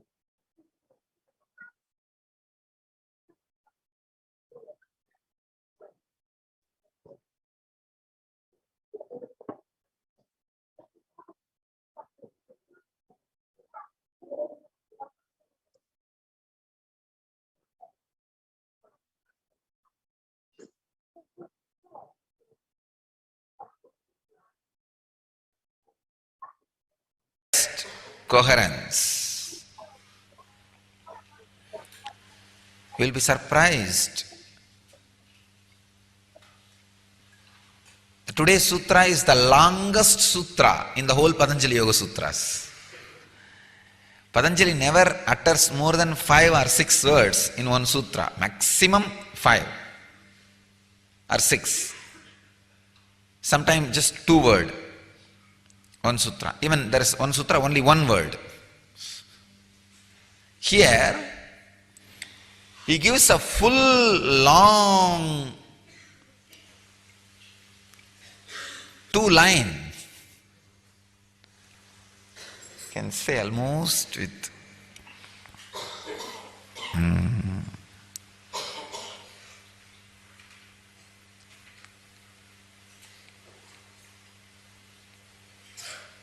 21 words. Then understand the importance Patanjali is trying to give for this technique. I'll read the sutra and try to express the truth expressed in this sutra, embedded in this sutra. This is the 85th sutra of Patanjali in chapter 2, 34th verse.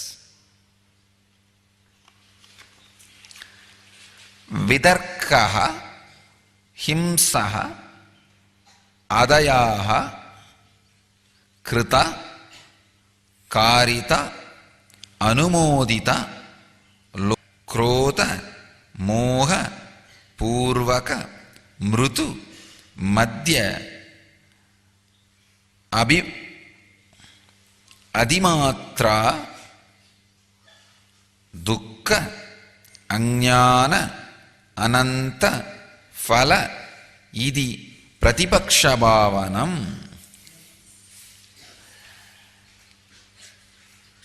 Yesterday Patanjali gave us a technique how to create the contrary thoughts and establish yourself in the right yama niyama, in the highest coherence.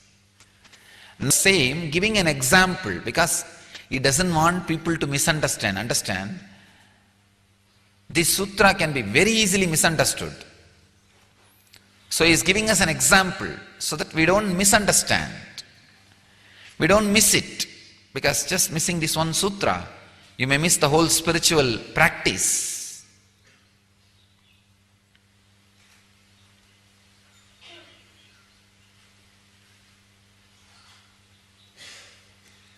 You need to have confidence over your understanding.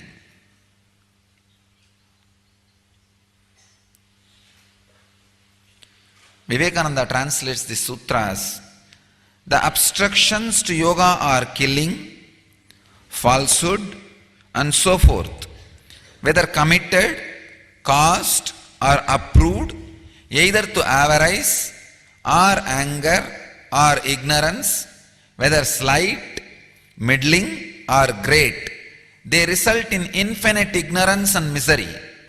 This is the method of thinking the contrary. He is giving us the technique.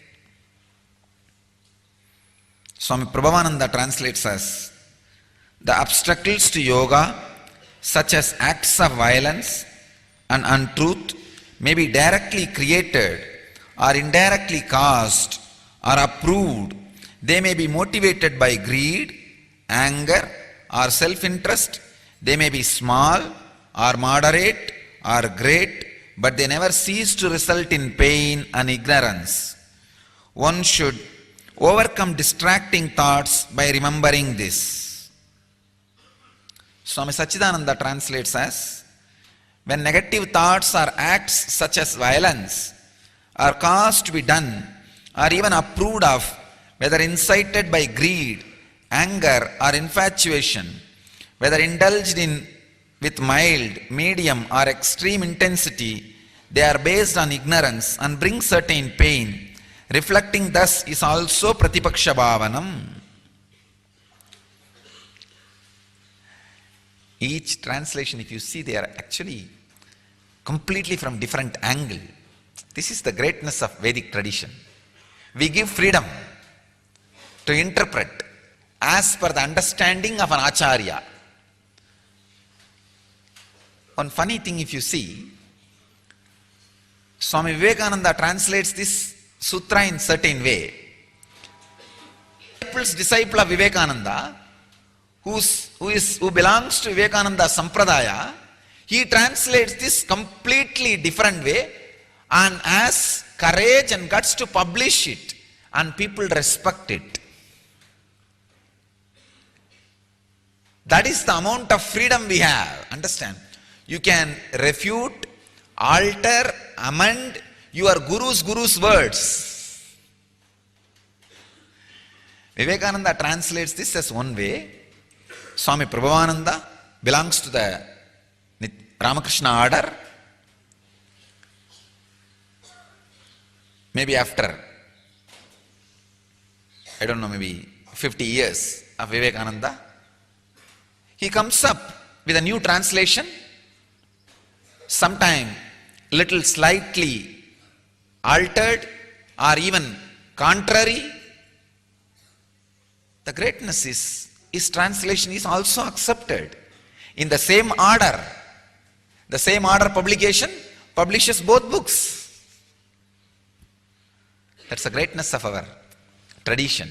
Freedom of thinking, freedom of understanding, and freedom to raise the understanding to the next level. I'll try to express as I experienced this sutra. Vidarka himsadaya krita karitanumodita lopa krodha moga purvaka mrutu madhyadi matra dukkha jnananta phala iti pratipaksha bhavanam.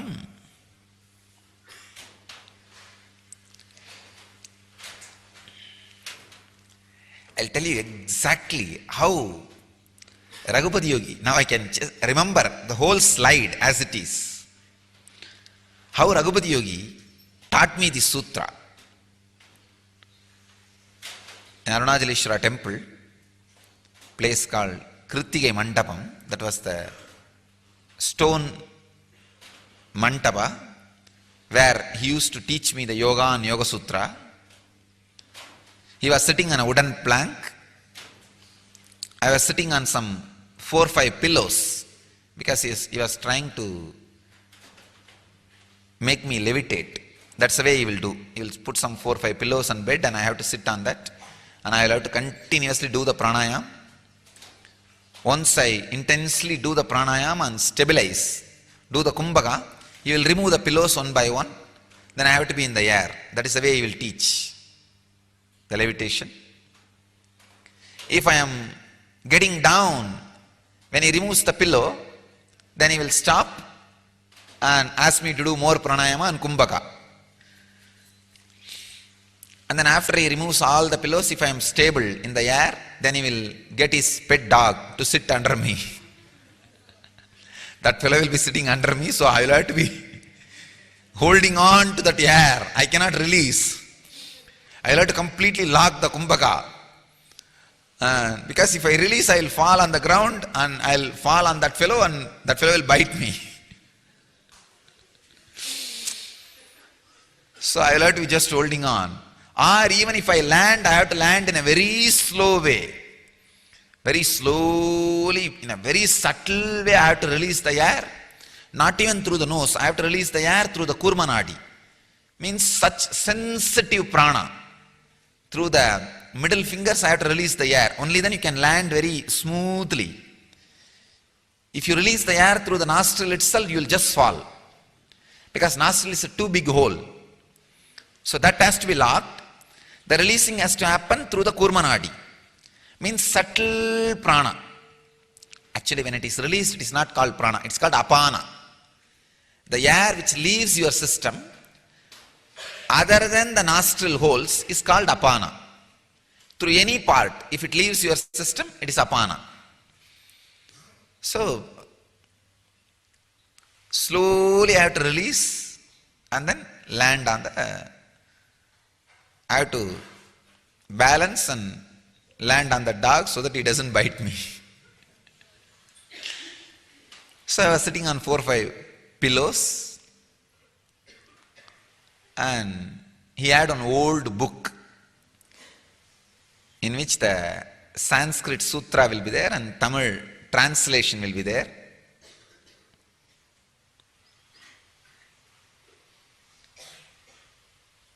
He read out the sutra. I was sitting and asked, what does it mean?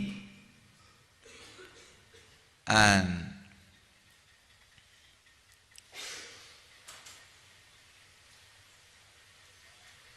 let me exactly tell you in Tamil, then I'll translate, because it's a அது ஒண்ணுமில்லடா. Exactly, I'll repeat the word. ஒரு எண்ணம் வரும் பொழுது செய்யணும் அப்படின்னு தோன்றதுக்கு பதிலா இது மாத்தா வச்சா, இது மாத்துனா நமக்குள்ள என்ன நடக்கும்னு பார்த்து அந்த மாத்து எண்ணத்தை விதைக்கிறதான் பிரதிபக்ஷ பாவனம். I'll translate. When a thought comes in you, without allowing the feeling that it should be executed, if you alter and put an alternative, establish that in you, is called Pratibhaksha Bhavana. A very simple way he finished it. I'll explain.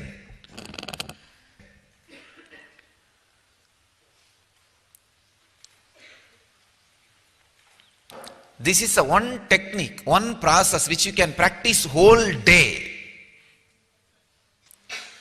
This process only can change your muscle memory. Understand?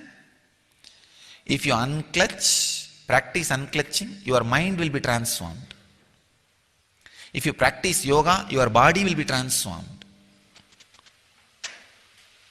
So each technique transforms some part of you.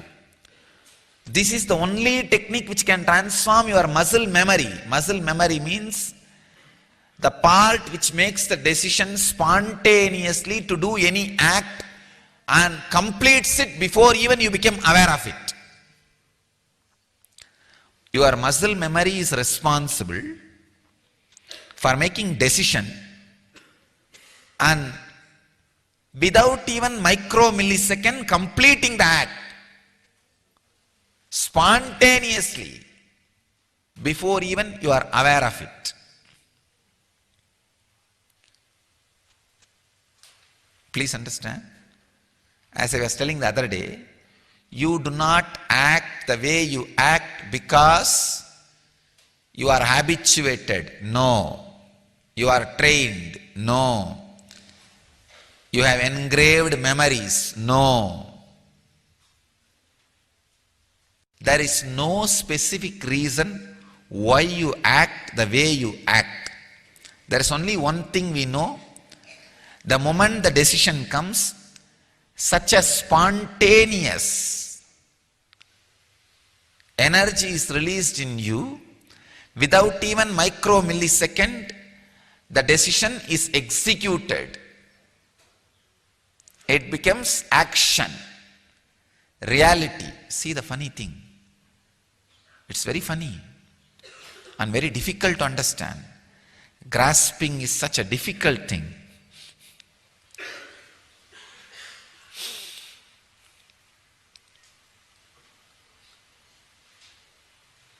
So unless you understand the source of, it's practically impossible for you to alter.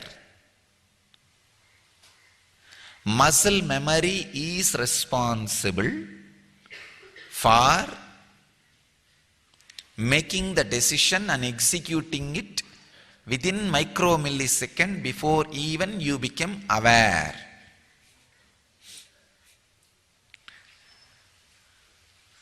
Such dangerous thing, you see. So the muscle memory need to be attended.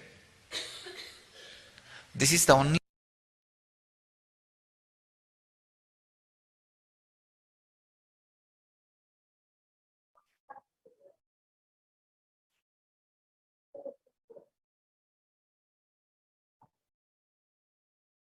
technique which can attend the muscle memory.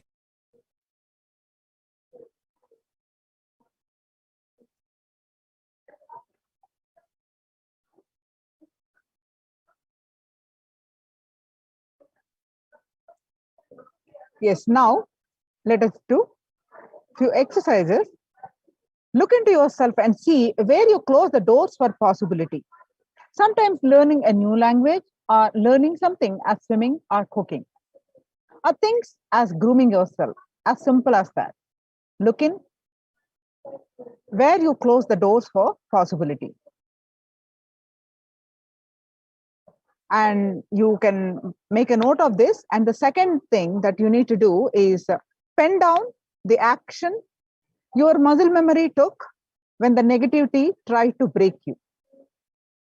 For example, just unconsciously you had food, you turned on television, went for a bath, fell asleep, scratched an old wound, went for a drive, so dangerous, went for a drink, entertained a smoke, had a long phone conversations.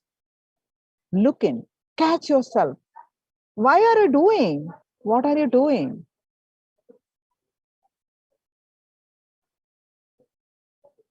Let's break this negativity. I gave you some examples. Just pick up one action and look back in that exact moment. What was going through you? What emotion were you feeling? What words were you using for yourself? For example, it won't happen now. I missed deadline. I'm done.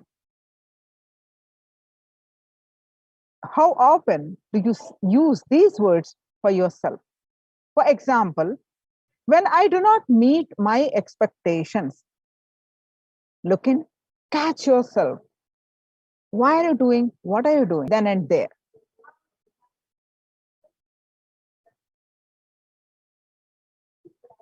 Let's change the future, complete and go beyond. Just pick up one cognition, relive intensely the first time you worked out, speak intensely to the Supreme Pontiff of Hinduism. Sit with his Atmurti and speak to him. Let the owns come out. Be free. Enrich to tell your friends that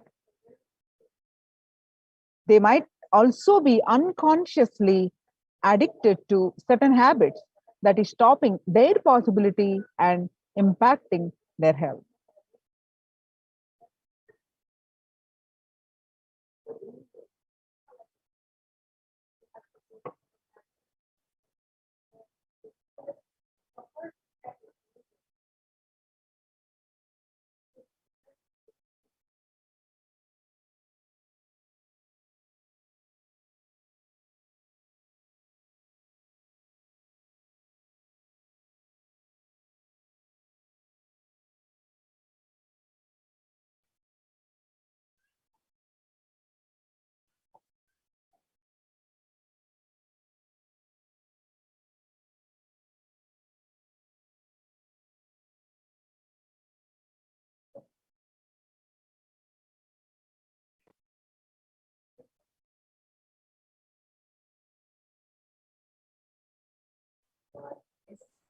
So now, with that, let us see the various offerings we can make to they offer to Devi Durga, Devi Parashakti.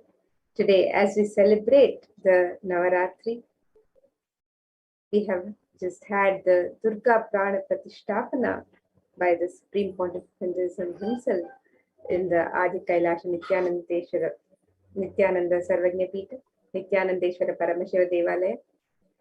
And as we celebrate this Navaratri and the happening of Devi Parashakti, let us see the various offerings we can make the sevas and rituals being offered to Devi Parashakti, in which we can also participate. These rituals are performed with the utmost integrity and authenticity to the agamic injunctions, and they are performed by third eye awakened beings initiated by the Supreme Pontiff of Hinduism himself, and with great intensity, authenticity, and the context of celebrating Devi. These rituals are offered in the sacred space of Adi Kailash Nithyananda Paramashivam. So let us now look at these various offerings and rituals that are being celebrated as we celebrate Devi.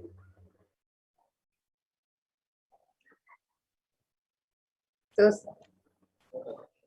Devi is being celebrated in her various manifestations on each day of Navaratri. So we had the celebration of Devi as Devi Rajarajeshwari herself, and then on second day as Devi Meenakshi, as Devi Kamakshi, as Devi Annapurneshwari, as Devi Vishalakshi, and also in the manifestation of Shayana Tirukolam. And today we are celebrating Devi as manifestation of Mahalakshmi, and the Durga Prana Pratishtapana is done. We are celebrating Durga Ashtami, and also the manifestation of Devi Saraswati. So in all of her various manifestations, we celebrate this in the most traditional manner of the Bengal tradition of Shakta Agamas. So these are the various sevas and rituals that you can participate during this time. The various offerings that you can participate are Mahaganapati Homa, Utsava Ambal Alankara Seva, the Supreme Pontiff of Hinduism's Vishesha Ambal Alankara Seva, Utsava Ambal Vishesha Shodasopachara Puja, Chandi Homa, Vishesha Dravya Homa, and with Purnahuti, Dasha Bhairava Puja, Kumari Puja, Suvasini Puja, and Durga Pratima Pratishtapana, and Durga Saptami Puja, Durga Saptami, Ashtami, and Navami Puja Arati, Devi Mahatyam Parayanam, Durga Ashtami Puja, Durga Kumari Puja, Durga Navami Puja, and Ayudha Puja, Maha Naivedya Seva on Vijayadashami, Pada Puja and Tulabharam on Vijayadashami, Utsava Venkateshwara. We are also celebrating the Venkateshwara Brahmotsavam. So you can also participate in the Venkateshwara Brahmotsavam celebration by offering Utsava Venkateshwara Alankara Seva, Utsava Venkateshwara Navakalasha Abhishekam. And let's find out the more details of these offerings. So the Alankara Seva is offered to the various deities that we celebrate during these the Navaratri and Brahmotsavam. Alankara means decoration and also that which causes the deep sense of fulfillment. Alankara karoti iti alankara. So the Alankara Seva can be offered to the various deities, and this Seva is listed on the website www.kailasamailer.com/sevas, and you can sign up for any of the sevas and offerings on the website. The cost of this seva is 500. Next is the Utsal Alankara Seva. Every day, the Utsava Murti of Parashakti is decorated in her various different manifestations. Offering of the Alankara Seva to the deity of Parashakti bestows the deep fulfillment in life, thereby taking us closer to the Guru who liberates us from the cycle of birth and death. Utsava Ambal Alankara Seva is cost is $508.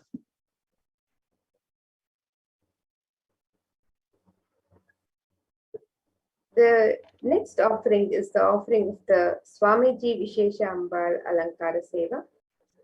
Every day, the Sachala Murti of the Supreme Pontiff of Hinduism in the Garbha Mandir of the Nithyanandeshwara Paramashiva Devalayam, various manifestations of Parashakti, offering the Alankara Seva to the deity of the Supreme Pontiff of Hinduism, bestows the deep fulfillment in life, thereby taking us closer to the Guru who liberates us from the cycle of birth and death.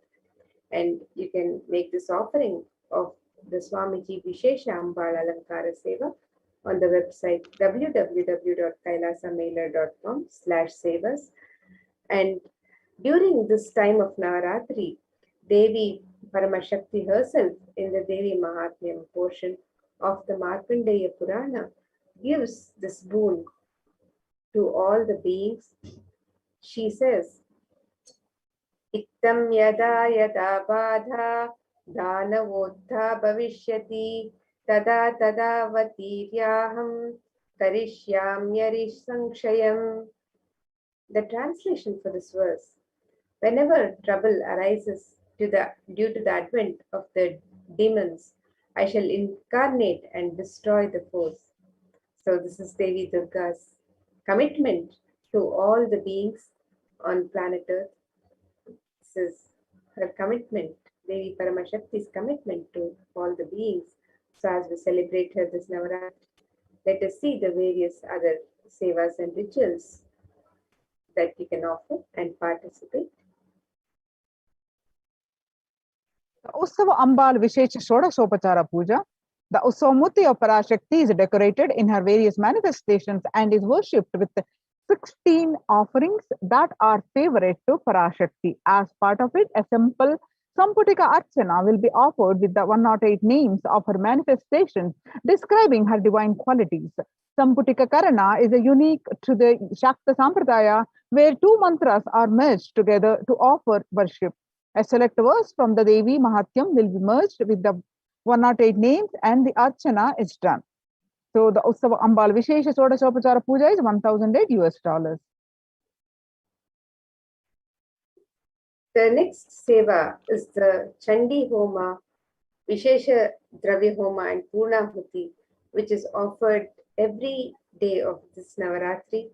And chanting of the Sanskrit mantras brings about the latent powers that exist within us. The Sanskrit mantras, when chanted by the power manifestors, the Dvijas, those who are reborn from the Shaktipada of Paramashiva, they manifest intense life-positive blessings, literally clearing the air through the fire ritual. We have to have the cosmic permission to invoke Chandika Parameshwari in the Agni and worship her while chanting the Devi Mahatmyam. The fire ritual demands the japam or incantation or chanting of Devi Mahatmyam to be repeated 10 times to bring a cosmic allowance to invoke the Chandi Devi in the Agni. So you can offer this. In order to do oblations to Chandi Agni for the 700 verses of Devi Mahatyam, the repetition of the chanting of 700 verses should happen 10 times. This is what is known as Dashamsha. It is a powerful way to consecrate the very Vatavarana, spiritual ecosystem of the Yajnashala of the place of the fire worship. The group will be chanting 10 times the repetition of Devi Mahatyam in the Yajnashala before the sacred water pot within which Chandika Parameshwari is invoked. The veneration can bring life-positive effects to anyone who hears these sacred shlokas. And the Savarnas, the surrounding energies, the Devatas and the Shaletis of Chandika Parameshwari are invoked in numerous water pots surrounding the Pradhana main Kalasha of Chandika Parameshwari. The Yagashala is described in the scripture to be in a 9x9 grid format, which has the Pradhana Kalasha as the central square of the Mandala grid. The Toranam represents the 4 Vedas protecting the Yagashala for negative energies to be warded off. The 4 Vedas are the most life-positive vibrations that create a protective environment. Each Veda is involved in a firewall. The Toranam is a garland of leaves from select trees prescribed by the Agamas. The occurrence of banyan, peepal, ati, and purusu in scripture is always associated with auspiciousness. Trees grow in a particular environment. That ecosystem is not just including physical features of soil type and animal habitation, but also the very spiritual energies that exist in that particular environment. These 4 trees create an extremely spiritual and peaceful canopy to the beings who live under them. The leaves from these spiritual charged faces can hold positive thought currents that powerfully repel negative energies. When enhanced with the Veda mantras, they further energize the Vatavarana. So the Chandi Homa, the cost is the $5,000 US. And the Vishesha Dravya Homa is the offering of all the Sattvika Guna foods into the Agni Kunda. The gods of Brahma, Vishnu, Rudra and Ananta are invoked within the Agni Kunda. The Agni Kunda's top is said to be the very mouth of the gods, while the pit below is the stomach of the gods. In the Vishesha Dravya Homa, various fruits, cooked rice, the coconut is offered as it represents the head of the Devata. And finally, the Annam is adorned with clothing and flower garlands and is worshipped as the embodiment of the Devata. So the Chandi Homa, the Vishesha Dravya Homa and rituals are performed every day of this Navaratri in the sacred kshetra of Adi Kailasha Nithyananda Sarvanya Pita at the Nithyanandeshwara Paramashiva Devalaya, and you can make this sacred offering, this sacred ritual. You can participate in this sacred ritual by registering on the website www.kailasamailer.com/sevas.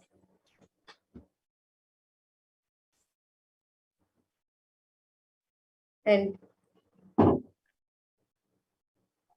in the Purnahuti Homa, select offerings of turmeric, kumkum, and favorite dry fruits of Devi, such as almonds, raisins, cashew, etc., are offered into the Chandi Agni right before the final offerings of Purnahuti, which includes a sari, silver mangalyam, silver coins, and flower garlands for Chandika Devi. The Mangalya Sutra is the auspicious thread that is tied when a woman marries. This thread, as a medallion that symbolizes the chastity and elevates the woman as a goddess, a literal embodiment of Parashakti herself. This is the offering of silver, the highest metal that can hold and radiate energy. It is one of the rarest offerings made into the Chandi Agni, when the metal itself is consumed by the Agni and given to the cosmic energy directly.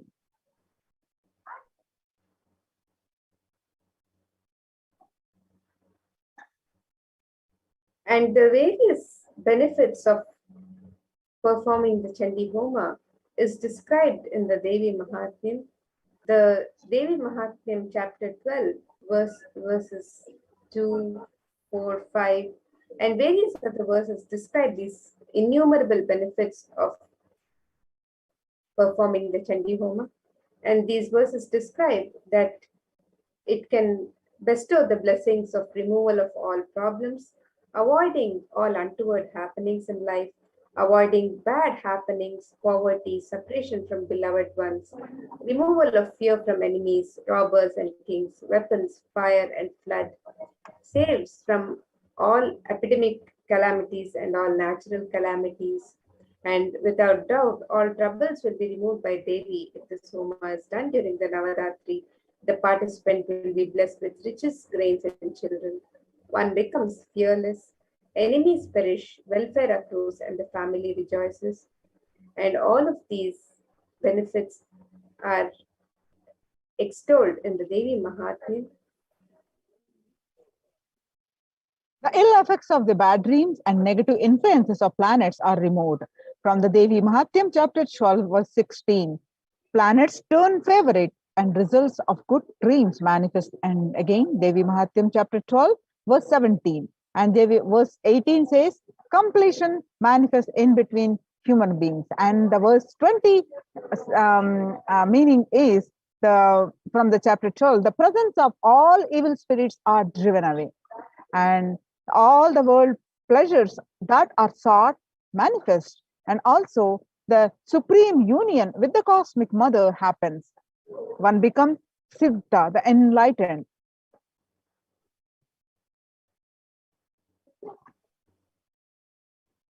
And Devi Mahatmya further describes Devi's grace happens bestowing the below from the Yes, Devi Mahatmya describes that Devi's grace bestows the below boons and blessings. Perfect health manifests, all sins are removed, fear of enemies is removed. One is saved even from the dangers of being alone in the forest, surrounded by forest fire, surrounded by robbers in a desolate spot while captured by enemies. During all these times of peril, one is graced with the protection and blessings of Devi as described in the Devi Mahatmya.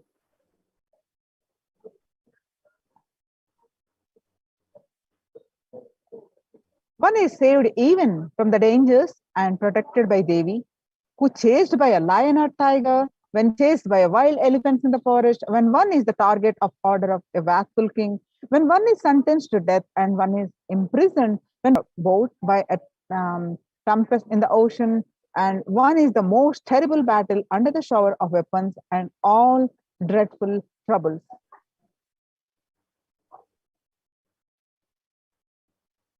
And Devi Mahatmya further describes that Devi bestows the blessings for the removal of black magic and success in litigations. Untoward death doesn't happen for him, the devotee who participates in this Chandi Homa. After natural death, he attains moksha. All the world pleasures that are sought manifest, and also the supreme union with the cosmic mother happens. Evil possessions haunting the children are removed. The presence of evil spirits are driven away, and the completion manifests in human beings. So these are the various benefits described in the Devi Mahatmya with the sacred ritual of Chandi Homa. The next offering is the Rajarajeshwari Ekadasha Dravya Abhishekam and Snapana Abhishekam. This is a very special offering where, as per the Shakta Agamas, 11 types of dravyams of Abhishekam items such as the rice flour, turmeric powder, Jaladravya powder, Panchamritam, milk, curd, ghee, honey, sugarcane juice, fruit juice, tender coconut water, and Gandha Jalam will be offered to the Moolavar Rajarajeshwari in the Nithyanandeshwara Paramashiva Devalayam. Finally, the energized waters of Chandi Homa Kalashas and the Shanka, the Kant, which have been consecrated during the entire day by various powerful mantras and rituals, are offered onto the deity of Sri Devi Rajarajeshwari. The offering of this Ekadasha Dravya Abhishekam with the Snapana Abhishekam cost is $1,008 US.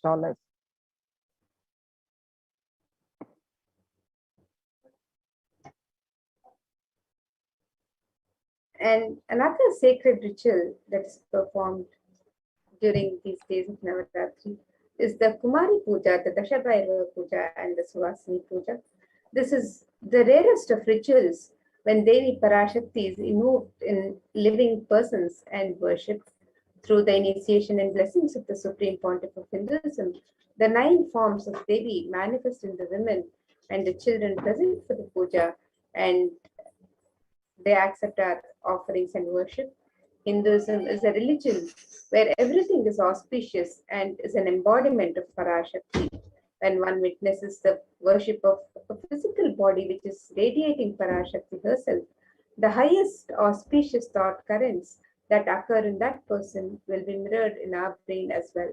A heightened feeling of connection to Devi Parashakti will manifest when we see her in a physical form receiving our worship as Parashakti. The next offering is Kumari Puja, Dashabhairava Puja, Suhasini Puja. Kumari Puja is the children are the pure manifestations of Parashakti, with an innocent powerfulness through which the divine can be glimpsed. Parashakti's own extensions are Kumaris. Dashabhairava Puja, this puja is offered to young boys who are blessed by and initiated by the Supreme Pontiff of Hinduism to radiate powerful manifestations of Parashakti of Dashabhairavas. The Suhasini Puja, married women who are initiates of the Supreme Pontiff of Hinduism sit at the form as forms of Parashakti. This unique revival of worship is one of the rarest where Parashakti is actualized and embodied and represent an actual physical body of Suvasini. As Supreme Pontiff of Hinduism says, women are an embodiment of Parashakti. Here is a unique ritual in Hinduism recreating the same sacred sentiment Sri Ramakrishna had when he offered the Jadadhatri Puja to Sri Sharada Devi. So, Kumari Puja, Dashabhairava Puja, Suvasini Puja, each one cost is $1,000. They all happened all the 9 days.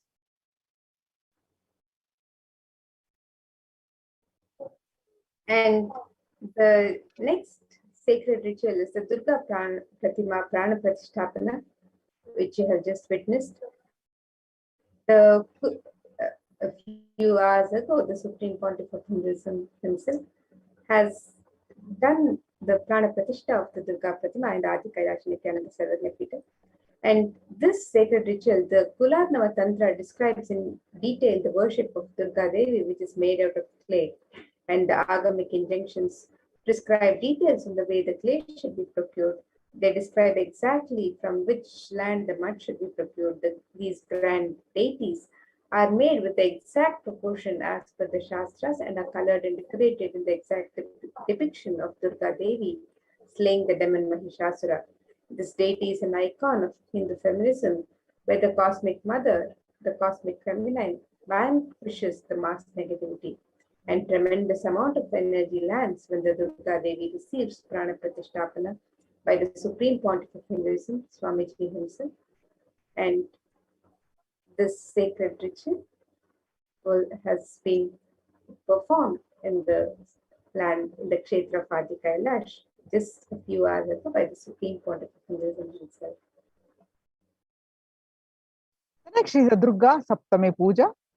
The tradition of Durga Puja is an ancient way of anyone to receive the grace and blessings of Paramashakti when she manifests powerfully in the cosmos during the nights of Navaratri. The Durga Puja is described in the Kularnava Tantra and it is done with the great pride and devotion in the traditions of Bengal. The Durga Puja is an elaborate and intimate ritual where Bhagavati Durga graces and is worshipped with all the best of the best offerings described in the Agamas.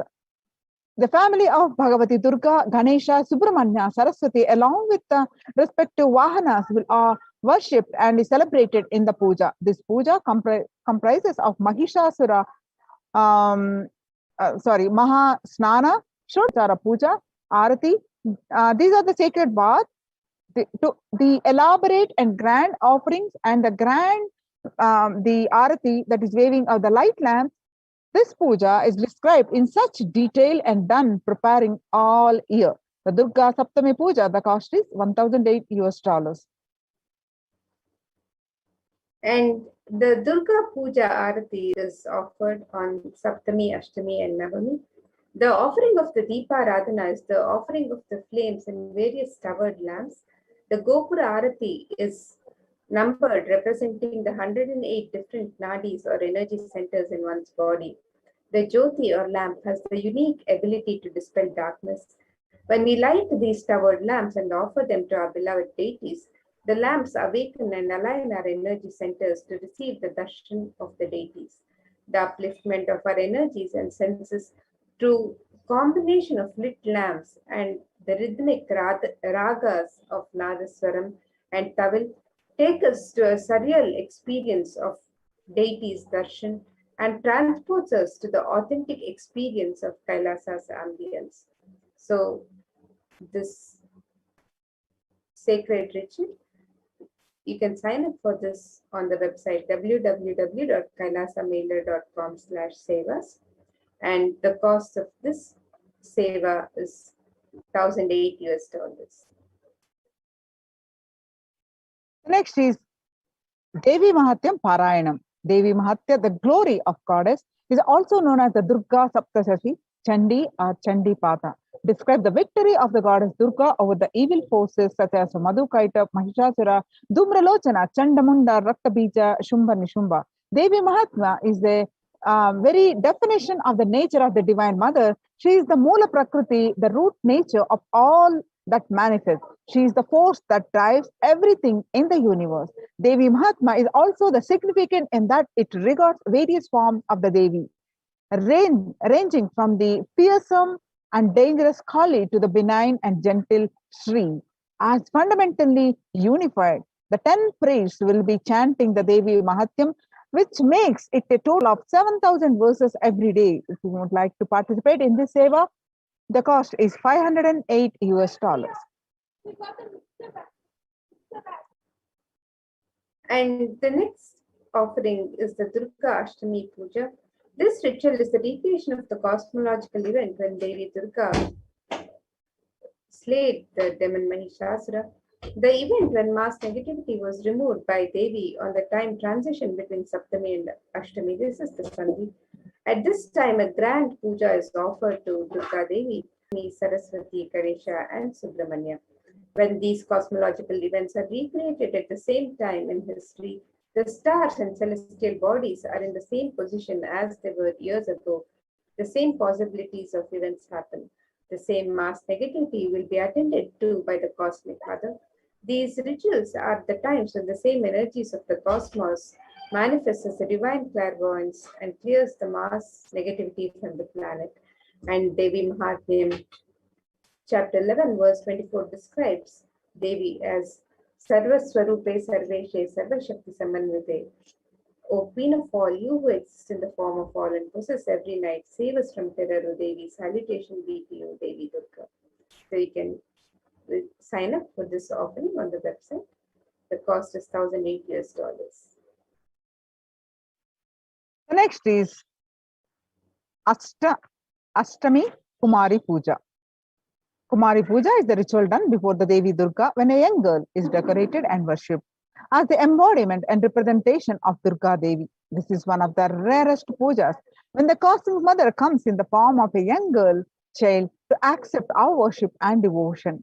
This is one of the sweetest and most beautiful rituals to witness, especially after the powerful Sandhi Puja. So the cost of this is $508 US.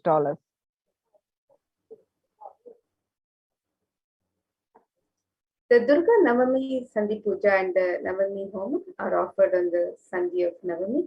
This ritual is a recreation of the battle and victory of Durga Devi over the demons Chanda and Munda, and the event when mass negativity was removed by Devi on the time transition between Ashtami and Navami. At this time, a grand puja is offered to Durga Devi along with Lakshmi, Saraswati, Ganesha, and Subramanya. The Navami Home is a unique fire ritual done before Devi Durga Pratima and chanting a unique mantra for Durga Devi, who is invoked in the form of Agni. So you can sign up for this sacred ritual on the auspicious occasion of Navami. The cost is $1,008 US. The next is Ayudha Puja. On the auspicious day of Navami or the 9th day of Navaratri, the special puja is done for all the tools, vehicles, and books. This is known as Ayudha Puja and is done in every Hindu home.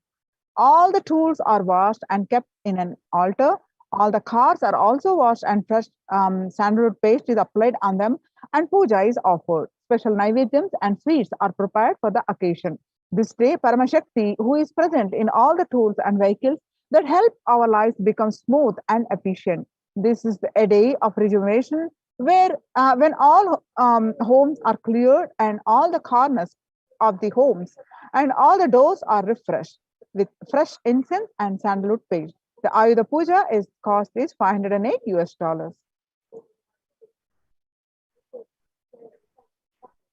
The next offering is the Utsava Rajarajeshwari Swarnangi Alankara Seva. The Swarnangi is offering of the golden armor to the deity of Rajarajeshwari. It is a magnity and allows one to have darshan of the deity in her grand glory.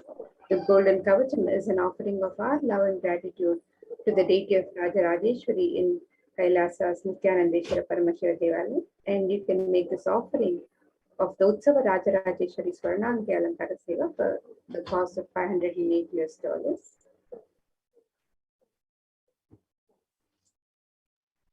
Then Maha Naivedya Seva on Vijayadashami. On the auspicious occasion of Vijayadashami, the Annalayas of Adi Kailasa and the devotees of the Nithyanandeshwara Paramashiva Devalayam offer the Maha Naivedya Seva to our beloved Supreme Pontiff of Hinduism. Bhagwan Nithyananda Paramashivam. This grand offering is an offering of 1008 varieties of food. This celebration is an offering of our deep love and gratitude to our beloved Swamiji. We celebrate this Mahanaivedya Seva only 4 times a year. On the day of victories, the Mahanaivedya Seva is one that is the choicest offering one can make, celebrating Bhagwan's presence in our life. So offering of this Seva, Mahanaivedya Seva is 1008 US dollars. The next offering is the offering of the Pada Puja on the auspicious occasion of Vijayadashami. This verse describes the glory of the Guru. It says, Shoshanam Papa Pankashya Deepanam Gnana Tejasam Guru Padodakam Samyak Samsara Arnavatarakam. The meaning of this verse: the water of the Guru's feet dries up the mud of the sins, lights the fire of knowledge, and causes one to cross the ocean of worldly material life of Maya in the right way. Can make this sacred offering of the Pada Puja on the auspicious occasion of Vijayadashami, and we can offer this sacred offering to the lotus feet of our Guru, the Supreme Pontiff of Hinduism.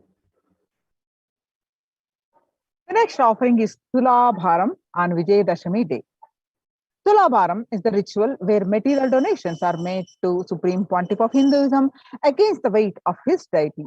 The scriptures describe various items that can be offered, from jaggery to sugar to silver and gold. Tula means scale. It is a scale where donations are made against the weight of the Supreme Pontiff of Hinduism's deity. The Tulabhara Seva is 10,008 US dollars. And the next offering during this Venkateshwara Brahmotsam is the Venkateshwara Utsava Murti Alankara Seva.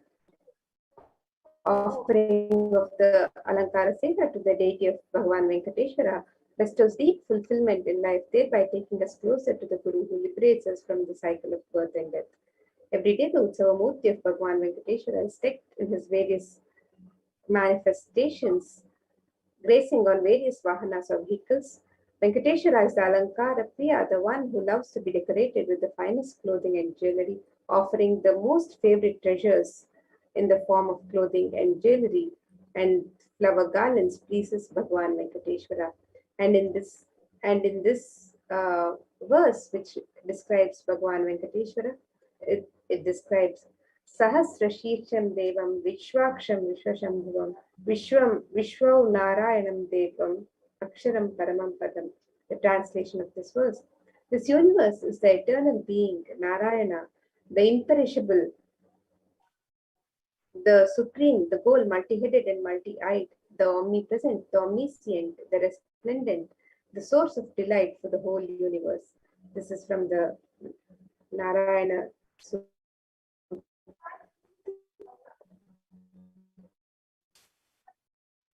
So you can make this offering, Venkateshwara Utsava Murti Alankara Seva, during this Venkateshwara Brahmeshwara. And this and various offerings be made. You can register for these offerings, these sevas and sacred rituals as you celebrate Devi Parashakti and Bhagavan Venkateshwara during this Navaratri and Brahmotsam celebrations. You can sign up for all of these sevas and sacred rituals on the website www.kailasamailer.com/sevas.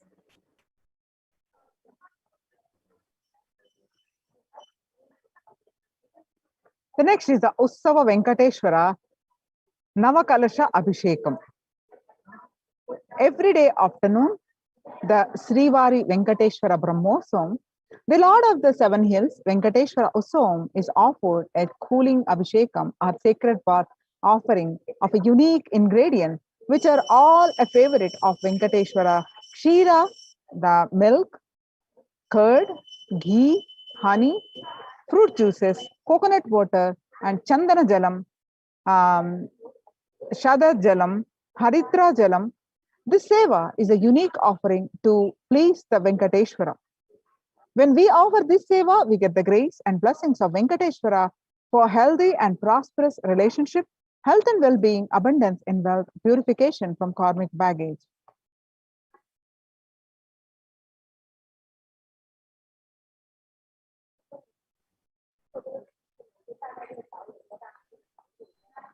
And with that, now let us take a look at the website where you can register for all of these offerings, that the sacred rituals and sevas that you can participate in, that you can offer to celebrate Devi Parashivoham Venkateshwara during this Navaratri Utsava.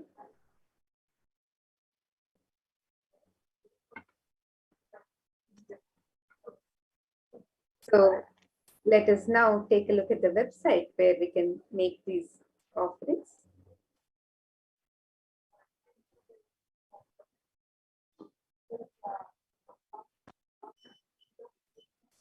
So here we have the website where you can learn more about all of these various sevas and offerings that you can participate in during this Navaratri and Venkateshwara Brahmotsavam celebrations. The website is www.kailasamela.com/sevas, and here you can click on the Learn More button and find out more about the various offerings to Devi Parashakti, the sacred rituals being performed this Navaratri as our offerings to Devi Parashakti. And you can also find out more about the Venkateshwara Brahmotsavam on this link, the Venkateshwara Brahmotsavam, where we are celebrating Bhagwan Venkateshwara also on these days of Navaratri. The Navaratri offerings to Devi Parashakti. Each day we have various offerings celebrating various manifestations of Devi Parashakti. So you can make these various offerings to Devi Parashakti. Some of the offerings can be made on every day of this Navaratri. The Dashabhairava Puja, the Kumari Puja and the Suhasini Puja, the Chandi Homa, the Vishesha Dravya Homa, and the Purnahuti, the Alankara Seva, the Swamiji Alankara Seva, and the Hopri. All of these can be made on every day of the Navaratri.